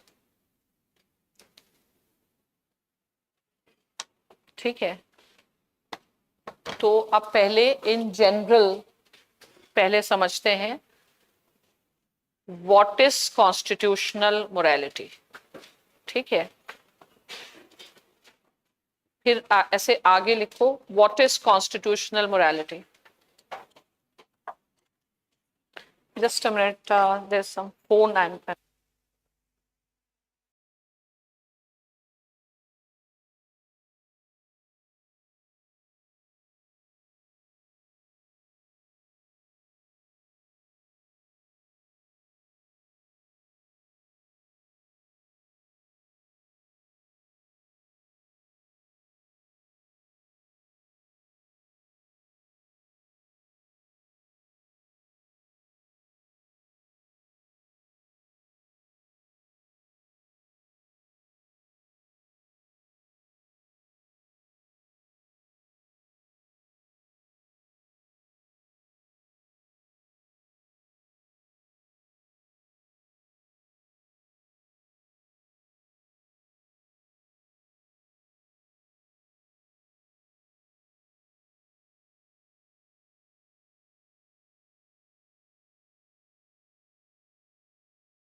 Now let us understand what is constitutional morality.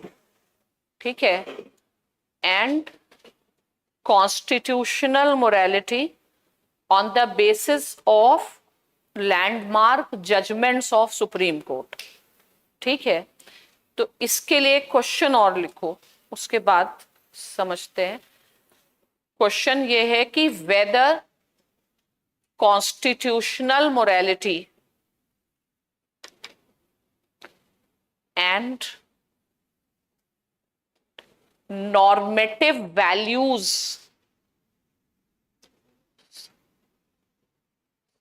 given in the Constitution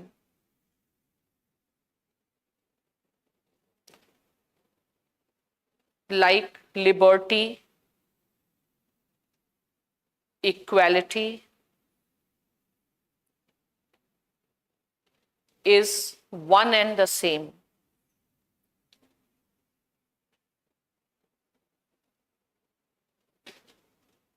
इसका आंसर तो है नो। ठीक है, अभी के लिए नो लिख लो, लेकिन इस चीज को समझना है, और ये थोड़ा सा कॉम्प्लिकेटेड कॉन्सेप्ट है।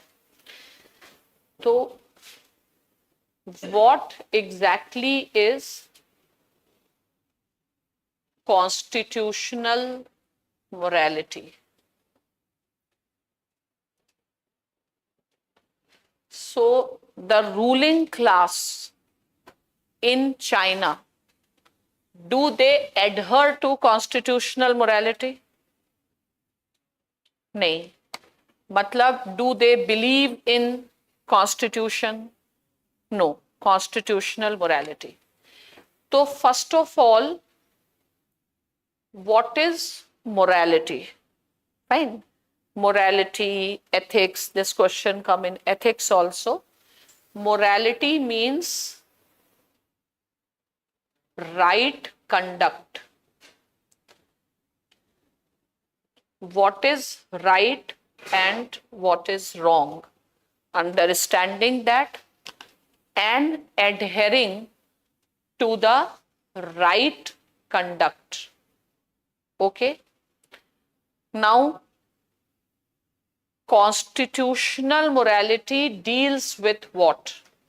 So there has been a confusion that when we talk about constitutional morality, it means adhering to the morality or values. Morality का मतलब values भी हुआ,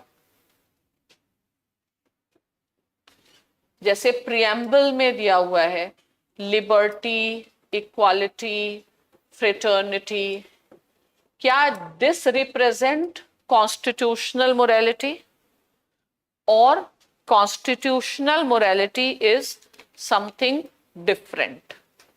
ठीक है, मोरालिटी का मतलब क्या हुआ? वैल्यूज भी.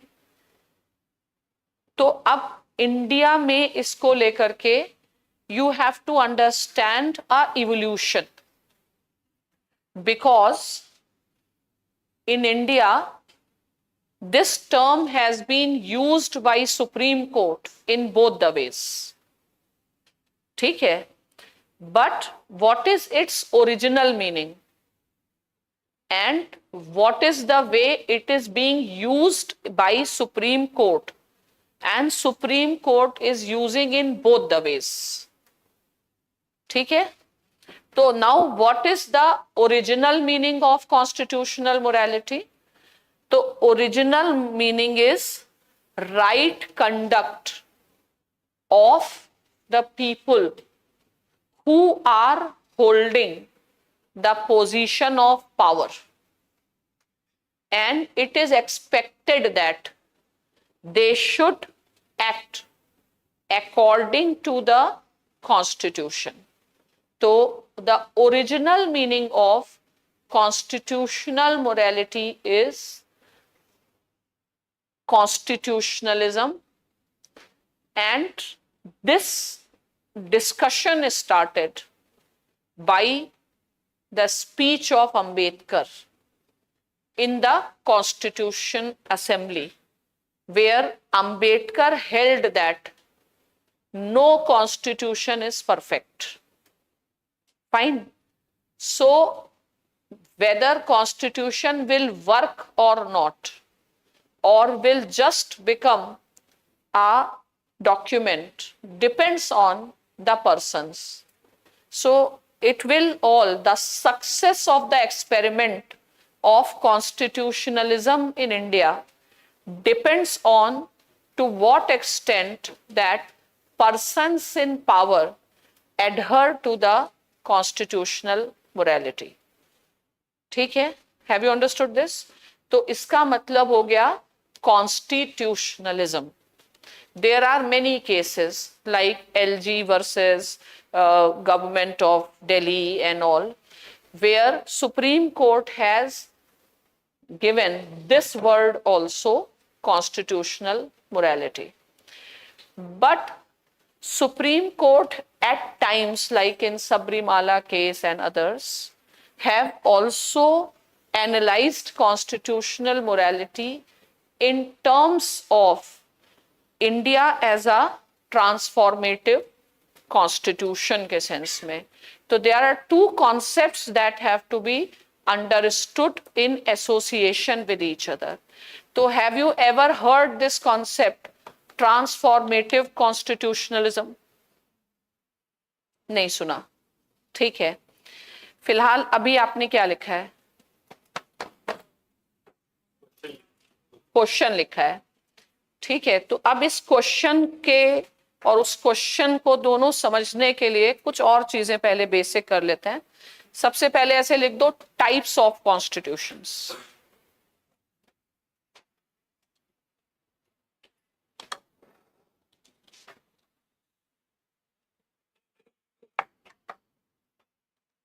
ठीक है, कुछ बहुत बेसिक चीजें हैं टाइप्स ऑफ कॉन्स्टिट्यूशन में। पहला कॉन्स्टिट्यूशन का टाइप लिखते हैं written unwritten.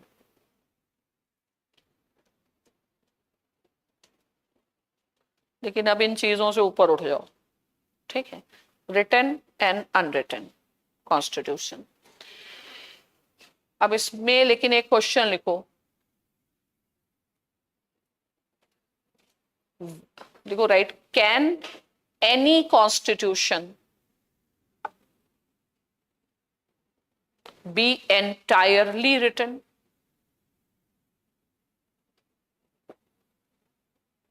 or entirely unwritten?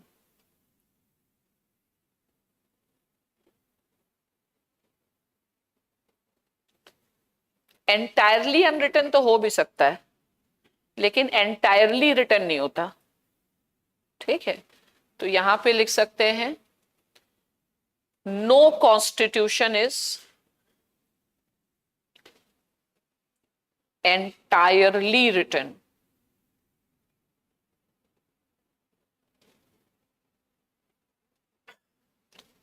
Though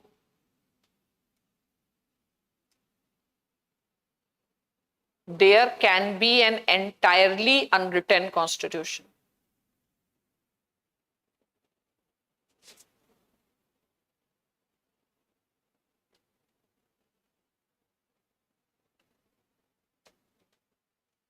एक सेकेंड क्वेश्चन लिखो, you know constitution of Britain is unwritten. तो क्वेश्चन लिखो, whether the present constitution of Britain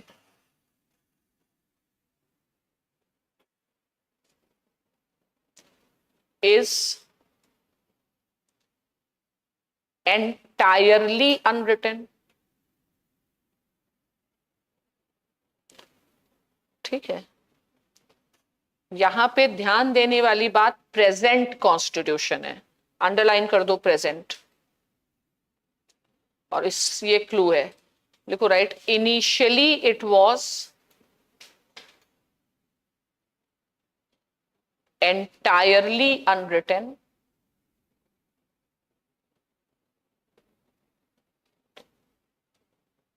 but gradually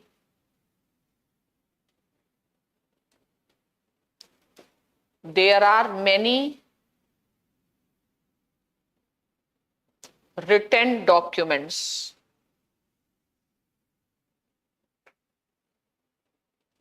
तो present British constitution is not entirely unwritten, लेकिन शुरू में था, ठीक है।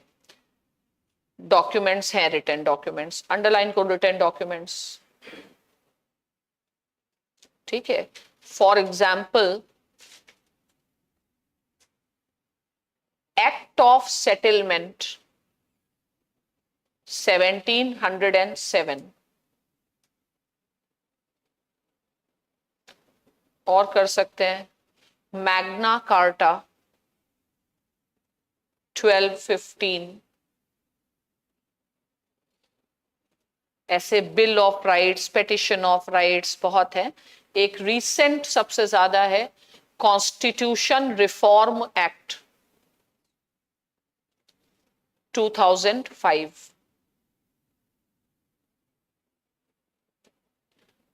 by which Supreme Court of Britain was created.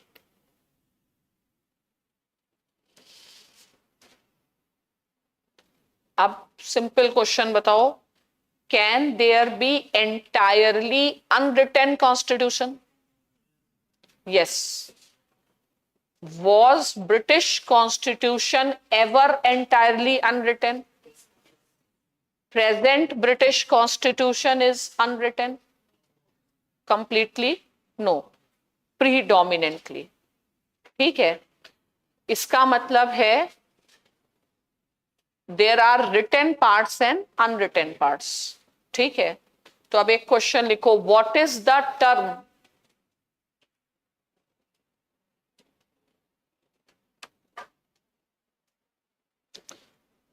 used for the unwritten part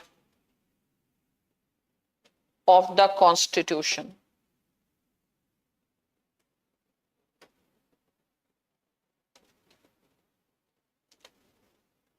unwritten के लिए क्या टर्म होता है?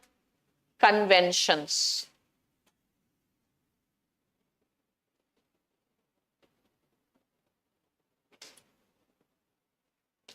ठीक है. तो Indian constitution also has a convention. ठीक है, हर जगह convention. Can any constitution be entirely unwritten, entirely written? No, you have to have the conventions. एक क्वेश्चन लिखो पीछे लिस्ट में.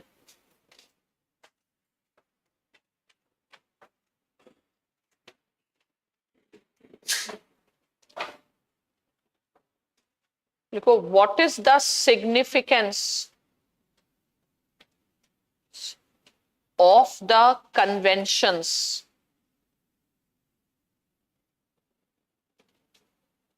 in a country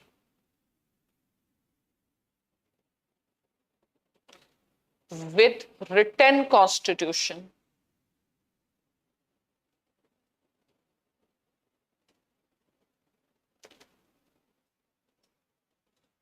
कंट्री जिसका लॉन्गेस्ट रिटन कॉन्स्टिट्यूशन मान लो है. फिर इसमें भी लिखना होगा, what is the position of supreme court over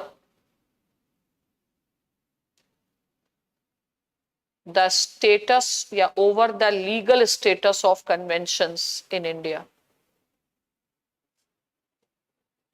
legal status of conventions in India. ठीक है, इसको बाद में भी देखेंगे. कन्वेंशन नहीं, कन्वेंशन मतलब प्रथा. हर चीज लिखी नहीं जा सकती है. जैसे सपोज पहले बहुत चीजें कन्वेंशन थी प्रेसिडेंट प्राइम मिनिस्टर की. कन्वेंशन का मतलब है अनरिटन रूल. रूल है तो उसे फॉलो करना है, लेकिन वो रूल अनरिटन है.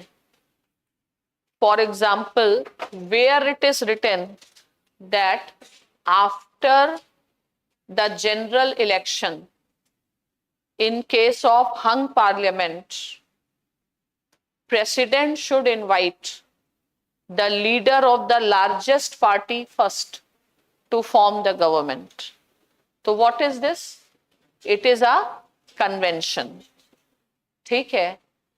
So it is not a rule, but it is not a law, but convention है. Convention के अपने importance हैं. तो we will see that. But जो अनरिटन रूल्स हैं उनको कहते हैं कन्वेंशंस. ठीक है.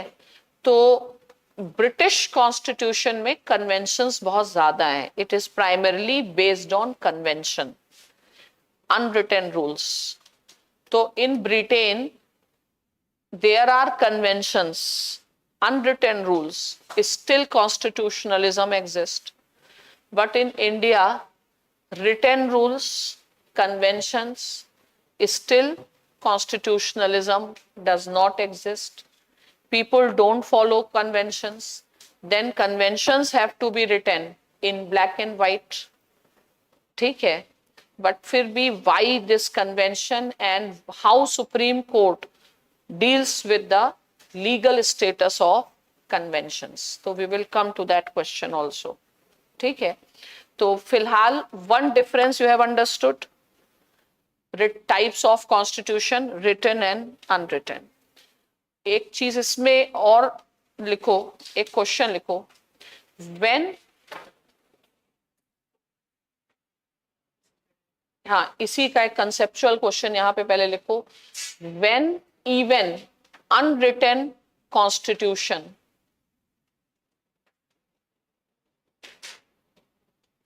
like Britain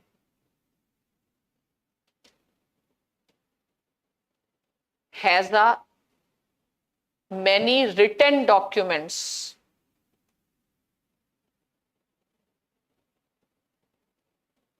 why it is still called as unwritten constitution. आगे से 2 पेन रखो क्वेश्चन के लिए, रेड, जिससे समझते है ना, कंफ्यूज, फिर भी उसको अनरिटन क्यों बोलते हैं,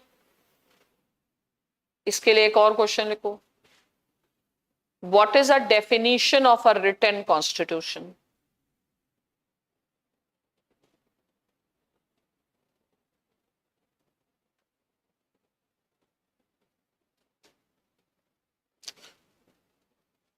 इसमें लिखो, right, those constitutions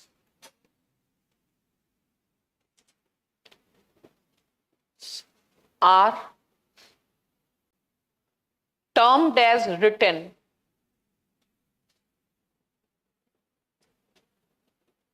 which are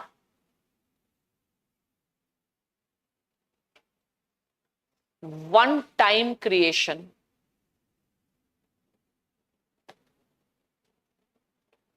of a special body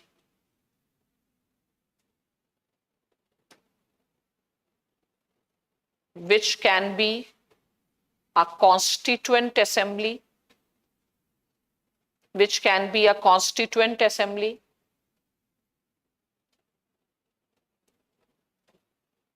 bracket में लिख दो India US,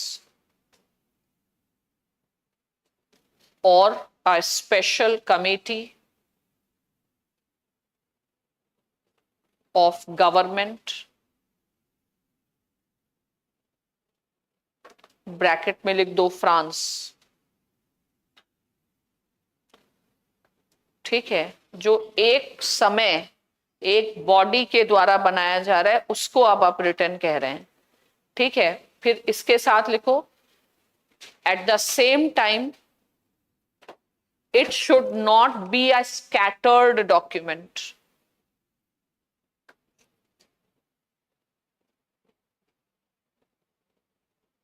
It should not be a scattered document.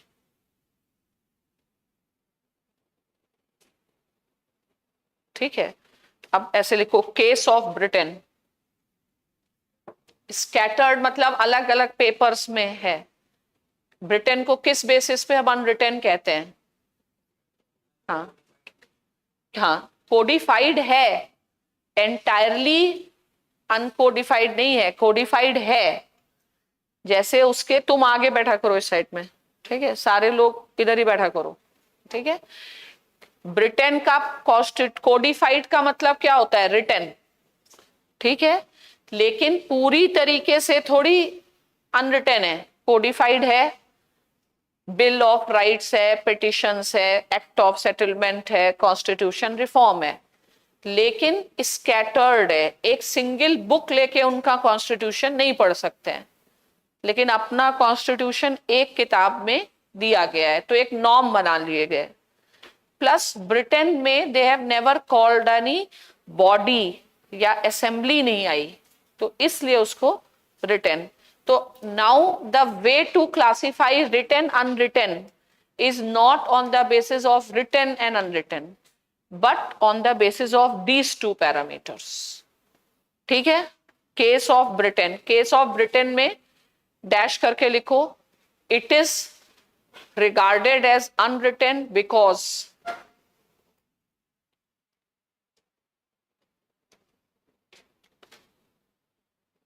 point number 1, constitutional convention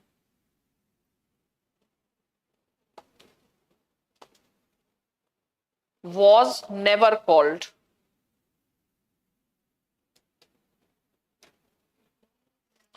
Called.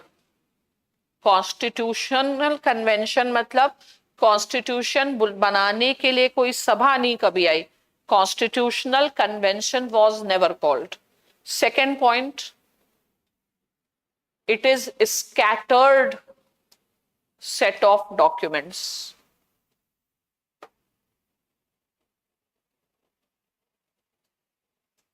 Scattered set of documents.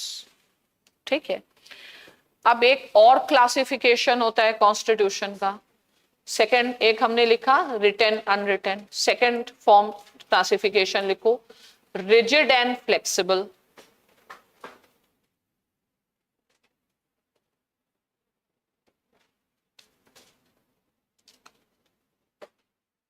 इसका बेसिस क्या है? What is the basis? लिखो basis.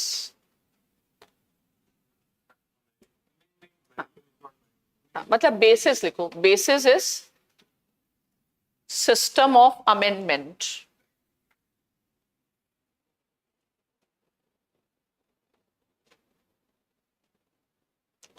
System of amendment में लिखो अब फ्लेक्सिबल.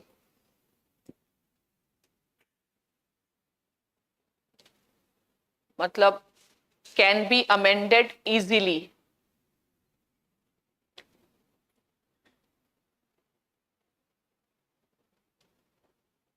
ठीक है. अब लिखो example.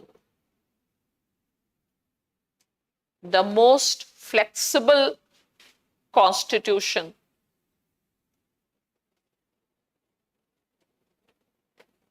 has been the Constitution of Britain.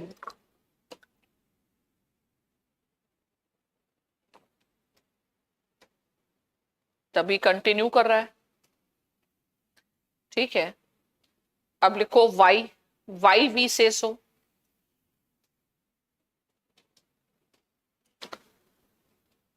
लिखो right. Because British constitution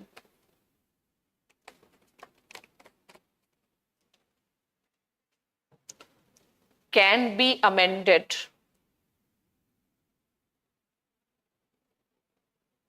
easily. अब अंडरलाइन कर दो easily. मतलब even by simple majority.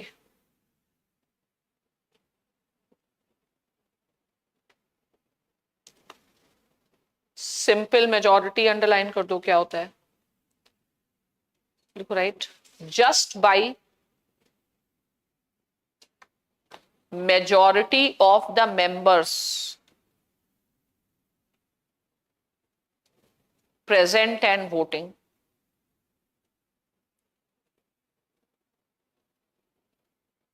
ठीक है. तो इसमें लिखो जैसे suppose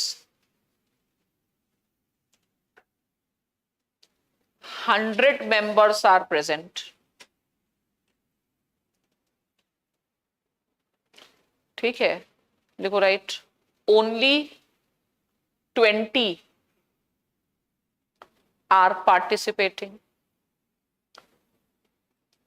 in voting.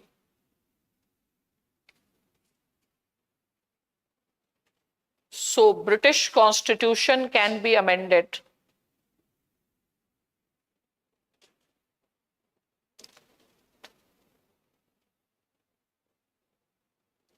with the affirmative vote of just 11 persons. ये तो मैंने एक इमेजिनरी फिगर दे दी. उनका कोरम होता है तो मीटिंग हो जाती है. अब कोरम में भी मान लो 20 क्या 10 ही प्रेजेंट एंड वोटिंग. मान लो 2 ही प्रेजेंट एंड वोटिंग. कोरम 1/10 है. ठीक है. वहां पे भी वहीं से हमने भी लिया है. वो तो छोड़ ही दो. लेकिन क्वेश्चन है present and voting. Quorum is required just to conduct the meeting. ठीक है. तो प्रेजेंट मान लो 100 है लेकिन वोटिंग में 2 ही लोग कह रहे हैं हम लोग वोट करेंगे, ठीक है। तो 50% मतलब ऐसे भी हो सकता है। तो वो कैसा है, एक्सट्रीमली फ्लेक्सिबल कॉन्स्टिट्यूशन, ठीक है। मतलब constitution can be amended even by simple majority, ठीक है। तो एक इसमें लिखो, right, in Britain there is no difference in the procedure required for passing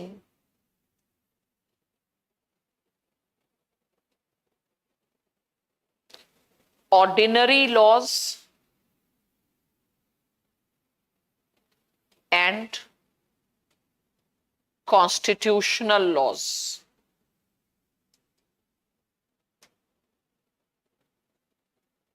difference नहीं। अब ये कैसे पता चलता है ब्रिटेन में? How do you come to know in Britain that it is a ordinary law और it is a constitutional law? ठीक है, बिकॉज अपने यहाँ तो by the passing of the bill से वी कैन अंडरस्टैंड। तो अब इसमें क्वेश्चन लिखो, how to identify which law is ordinary law and which law is constitutional law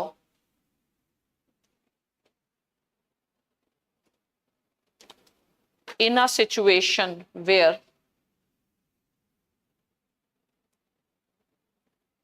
procedure of both is same. In a situation where procedure of both is same.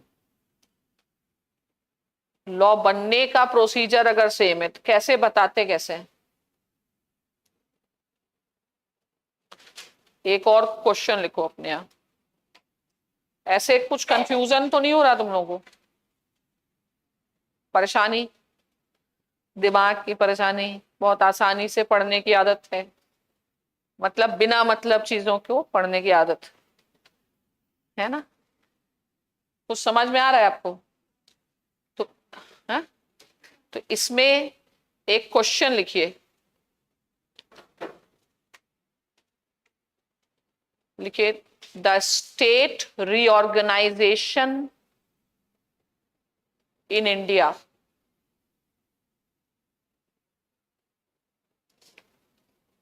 is the state reorganization bill, लिखो, bill in India is passed by simple majority as per the procedure given in Article 3.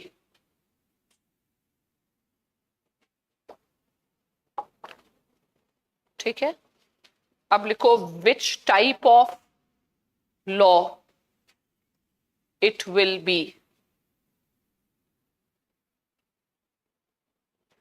Constitutional law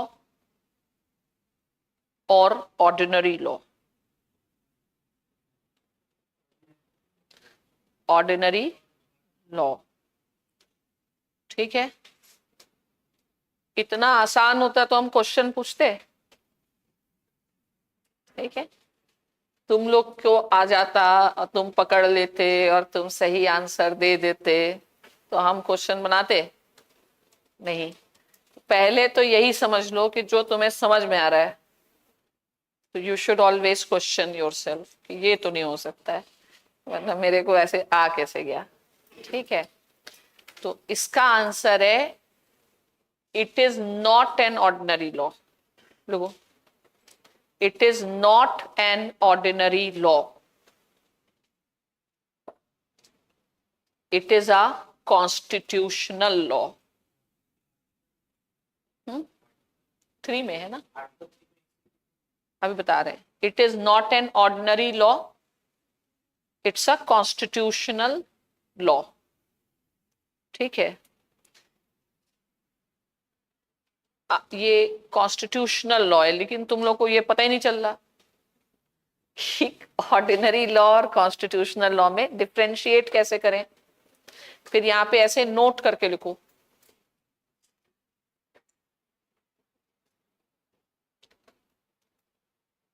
देखो right, in India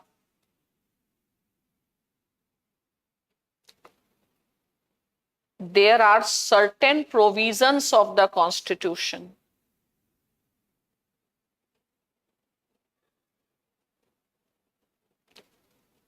which can be amended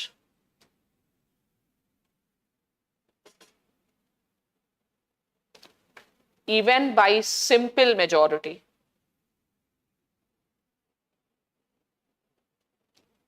Like Britain, ठीक है। It means there are provisions in the constitution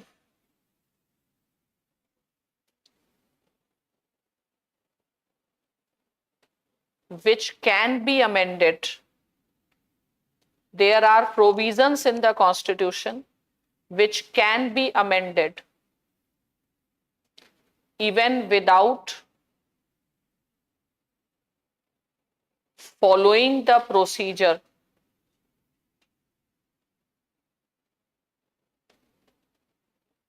of amendment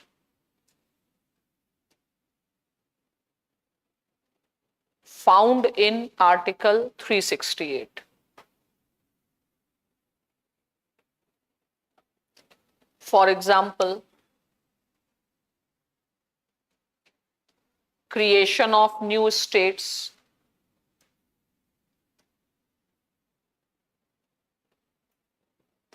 comma, creation and abolition of legislative councils,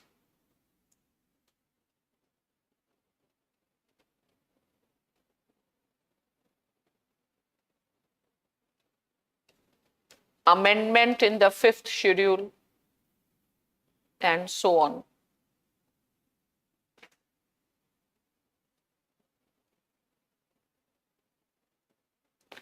ठीक है, अब लिखो right, hence it is said that, है हाँ ऐसे मतलब समझो, hence it is said that India is an example of rigid and flexible.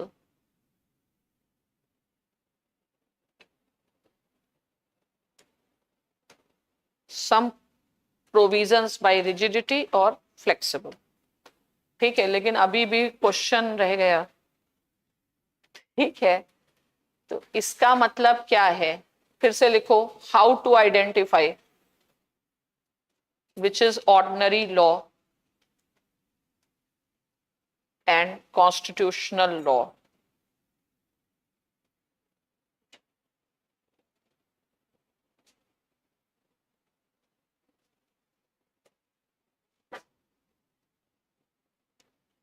Constitutional law, फिर इस लिखो, especially in a situation where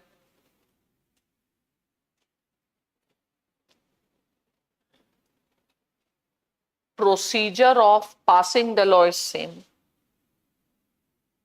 वैसे भी प्रोसीजर से नहीं जाना चाहिए, ठीक है, जब प्रोसीजर सेम है तो कंटेंट पे जाओ, ठीक है, तो इसका मतलब है it is identified on the basis of content of law. देखो, it is identified on the basis of content of law.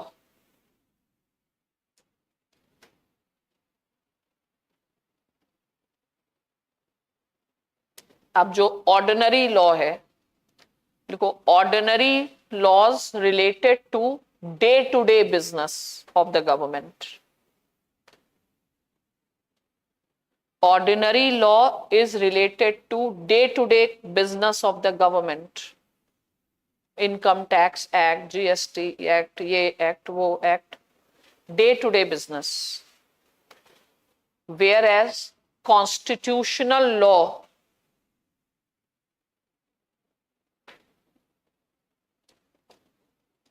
deals with the constitutional scheme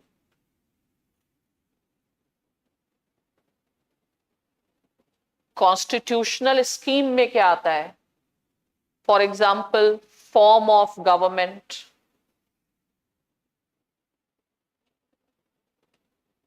relations among different organs of government,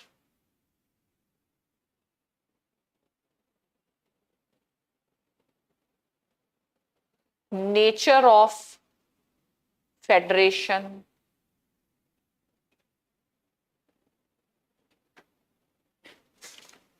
constituent elements,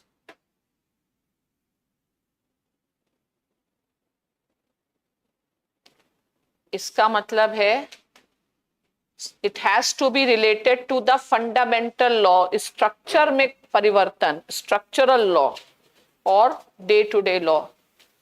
ठीक है, तो अब identify कर लोगे कि नहीं? अभी भी नहीं. ब्रिटेन में आइडेंटिफाई करना आसान है.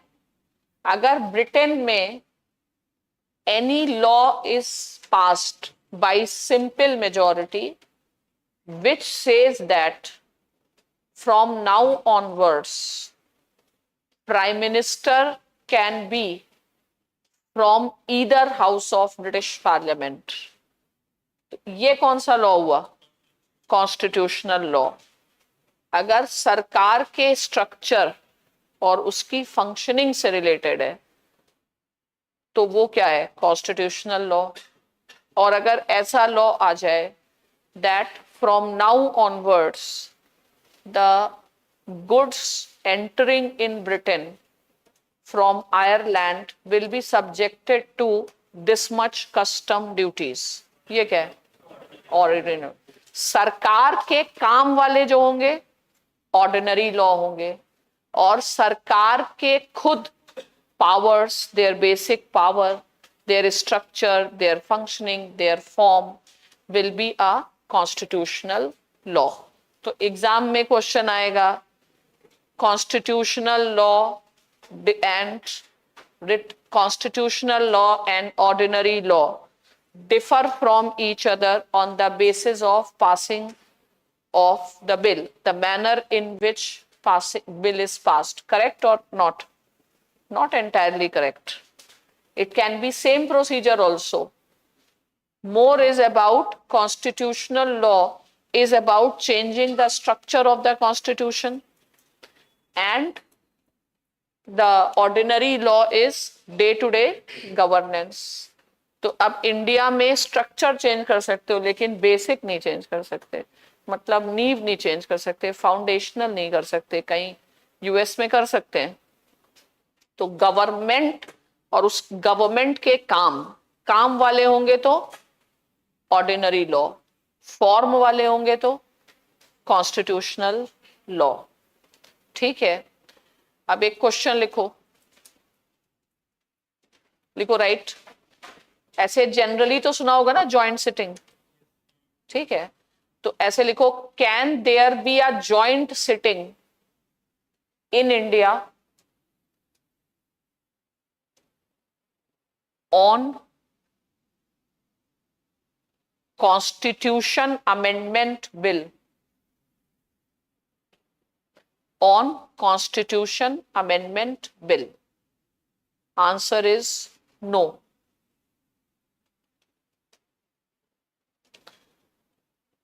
अब लिखो एक question. Can there be a joint sitting over a bill related to formation of new state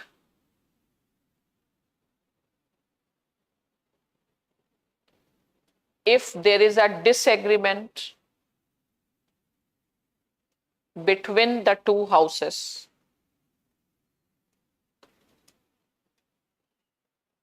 हो सकती है जॉइंट सिटिंग।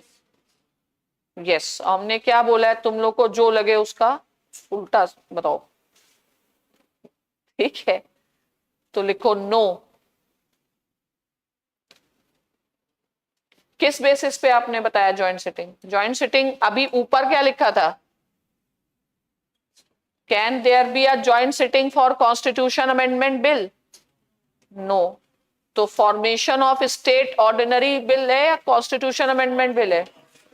तो आंसर क्यों गलत ऊपर, जबकि तुम लोग तो नकल भी ना कर पाओ अकल से।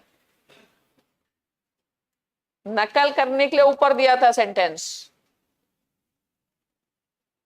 और जो आंसर दे रहे थे वो किस लॉजिक से दे रहे थे? हाँ, किस लॉजिक से कहा है? देखो, polity is based on logic. ठीक है, लॉजिक पर सब कुछ बेस्ड है। ठीक है, तो नहीं का लॉजिक क्या, हाँ का लॉजिक क्या था? नहीं का तो सही है, सबको पता है। तुम लोग का गलत वाले लॉजिक का क्या लॉजिक था? What was the logic? तो इसका लॉजिक, नहीं का लॉजिक लिखो no, because it is constitution amendment bill and not a ordinary bill. ये बड़ा फिक्सेशन है दिमाग में कि ऐसी कोई भी चीज जो सिंपल मेजॉरिटी से पास हो जाए वो ऑर्डिनरी बिल है। इस फिक्सेशन को हटाना है। बहुत महीन सा डिफरेंस होता है पॉलिटी में सही और गलत में। ठीक है, सही सब सही लगता है, सही में से गलत निकालना है। अब तो समझ में आया? तो flexible constitution in Britain, there is no difference in the way statutory law or constitutional law is passed, but are they same? No. How will you identify content? So constitutional law has to do with basic design of the state, and ordinary law will have to do with the day to day governance.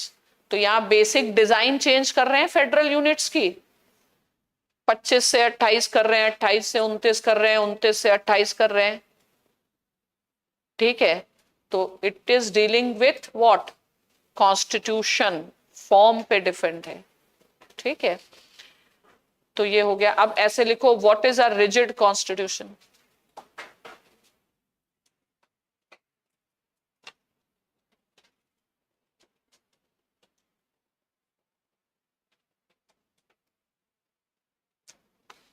लिखो, right, where special procedure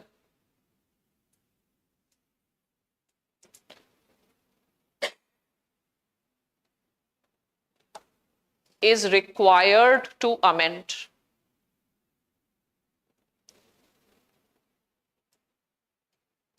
ठीक है, special. अब लिखो, what is special procedure?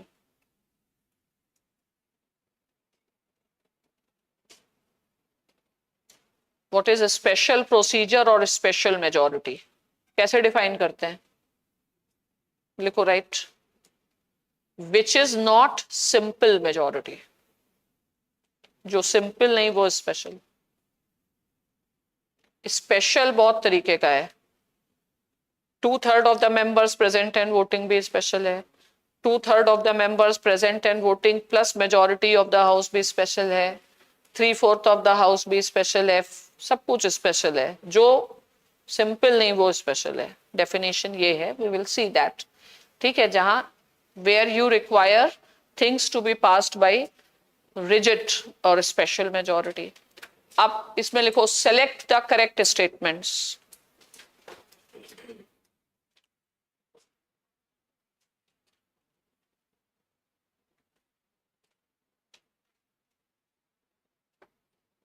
A, written constitutions are ordinarily rigid.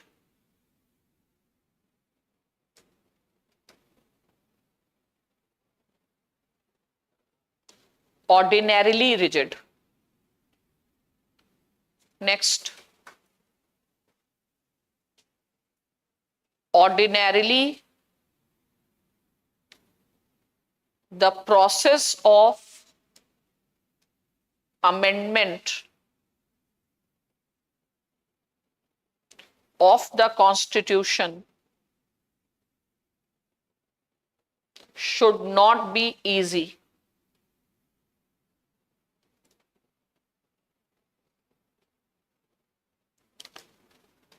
Next, federal constitutions are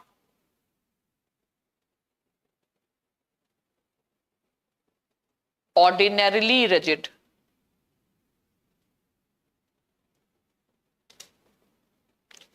Next लिखो, unitary constitutions are always flexible. Rigid federal थोड़ा बहुत तो याद है, पता है ना, जनरल चीजें. पहला क्वेश्चन स्टेटमेंट क्या है? written constitutions are ordinarily rigid and unwritten are ordinary. एक और सेंटेंस लिखो, unwritten constitutions are ordinarily flexible. क्या कहना है आपका लास्ट पे?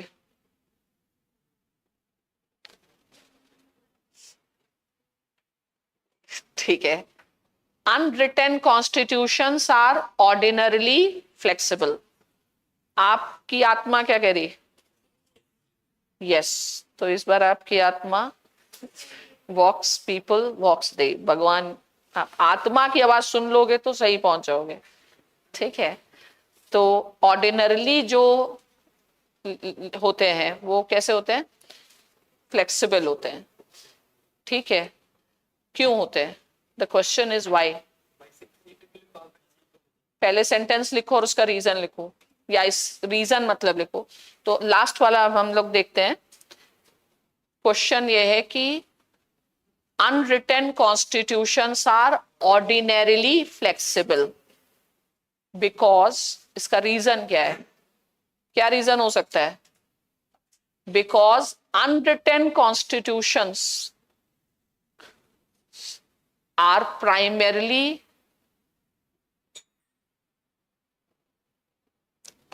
governed by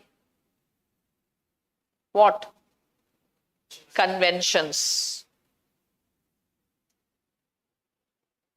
ठीक है, अंडरलाइन करो conventions.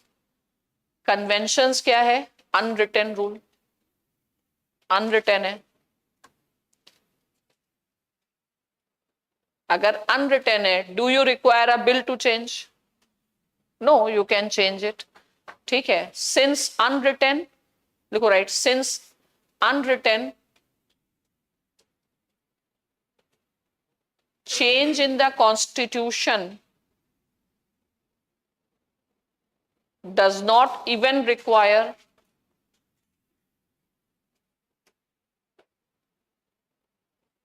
bringing any law.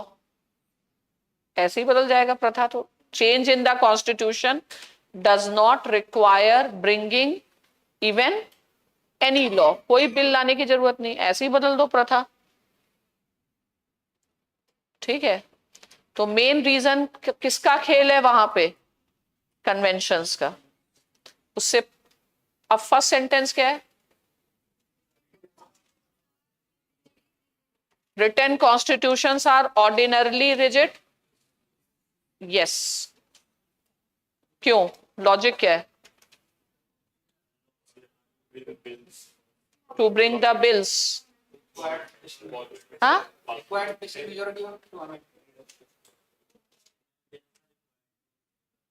Bills are required. तो ऐसे थोड़ी रिटन, ऐसे अपने आगे कॉपी में लिखो, written constitutions are ordinarily rigid because that is the purpose of writing. That is the purpose of writing the constitution. Otherwise, written constitutions are ordinarily rigid. लिखा तभी जाता है जब आप रिजिडिटी लाना चाहते हैं. The purpose of having the written constitution is its rigidity. ठीक है, otherwise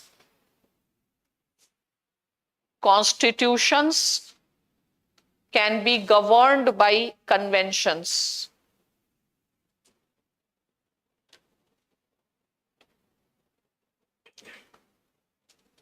तो लिखो convention is a unwritten rule.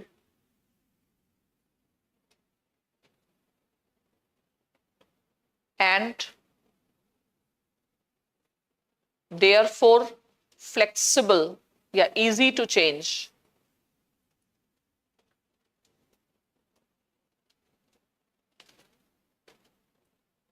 Whereas written provisions are by default rigid. कभी कभी ऐसे कहते हैं लिख के ले आओ, तुम लोग भी कहते हो लिख के परमिशन दे दीजिए, ठीक है, यानी कि लिख के क्यों मांगते हो permission? Rigidity, not easy to change.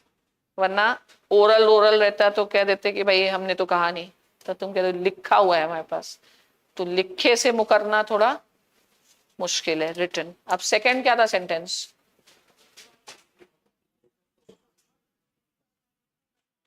क्या था? ऑर्डिनरीली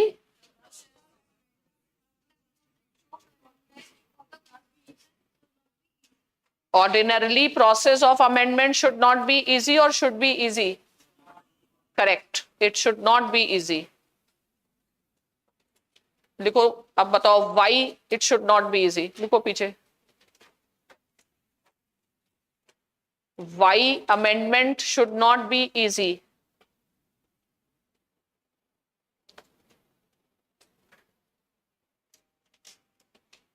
फिर लिखो because the purpose will be lost.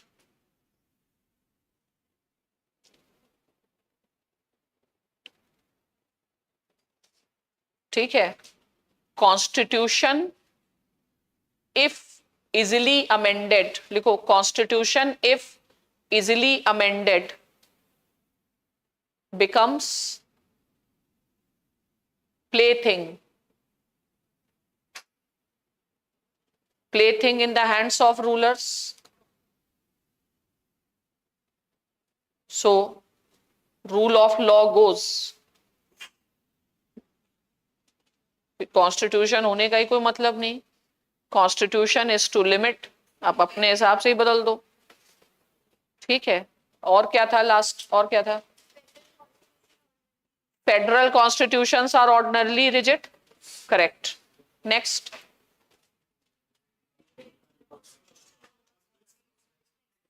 written constitutions are always flexible.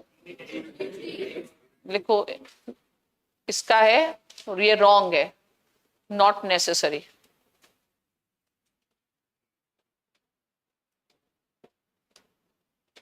ठीक है, not necessary. Purpose written constitution का रिजिडिटी ही है एक्चुअली, नॉट नेसेसरी. लिखो right, written constitutions are also rigid.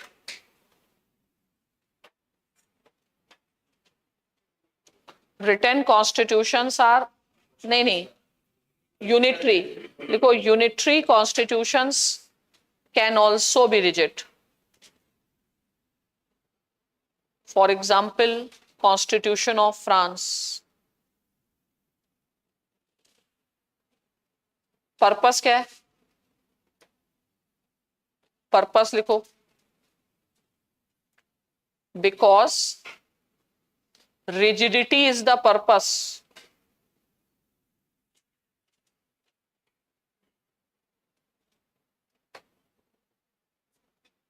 For possessing the constitution. Rigidity he purpose है.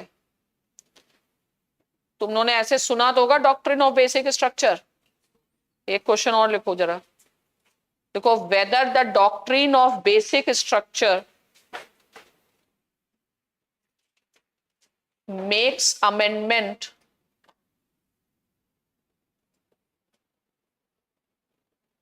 rigid or easy? Rigid. Is this the right approach to make the constitution rigid? Government was making the constitution plaything. ठीक है, फिर लिखो why constitution should be rigid. अभी क्या answer बताया? प्लेथिंग नहीं होना चाहिए, पर्पस ही लॉस्ट हो जाएगा. Why constitutions should be rigid. ठीक है, तो लिखो right. If not rigid, it becomes plaything.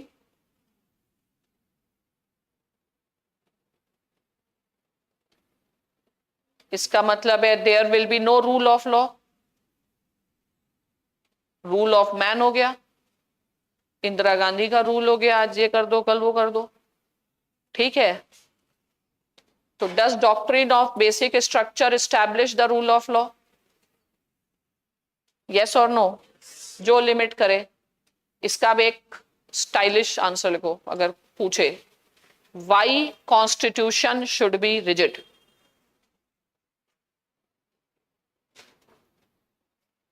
इसका डायलॉग वाला आंसर लिखो. देखो, because constitutions are not written with ink, they are written with blood.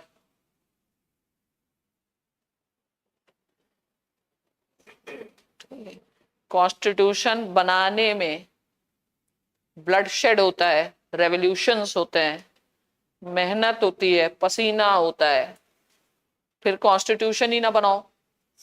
ठीक है, तो constitutions are written in ink, not in ink but in blood. ठीक है, तो एक बढ़िया इन्फ्लुएंशियल इंसान क्या बोलेगा? Why constitution should be rigid? Because they are written with blood. ठीक है, don't play with the constitutions, don't end the order, it will lead to chaos. Whereas तुम लोग तो कुछ भी बोलोगे. ठीक है, ऑर्डिनरी है, कानून बनाना था जिसका कोई संबंध ना हो, लेकिन अगर पढ़ने के बाद बोलोगे because the very purpose of having the constitution is rigidity. ठीक है, तो I hope you have got confused. हाँ, कंफ्यूज नहीं हुए? ठीक है, कंफ्यूजन से क्लैरिटी आएगी. चलो, तो tomorrow world history class. If it goes fast and slow, tell the teacher. ठीक है, फाइन. यूनिटी इन डाइवर्सिटी पढ़ोगे एनसीईआरटी से, उसका एक बनाओगे असाइनमेंट, उसके की पॉइंट्स, की नोट्स, और वो क्वेश्चन दोगे मुझे.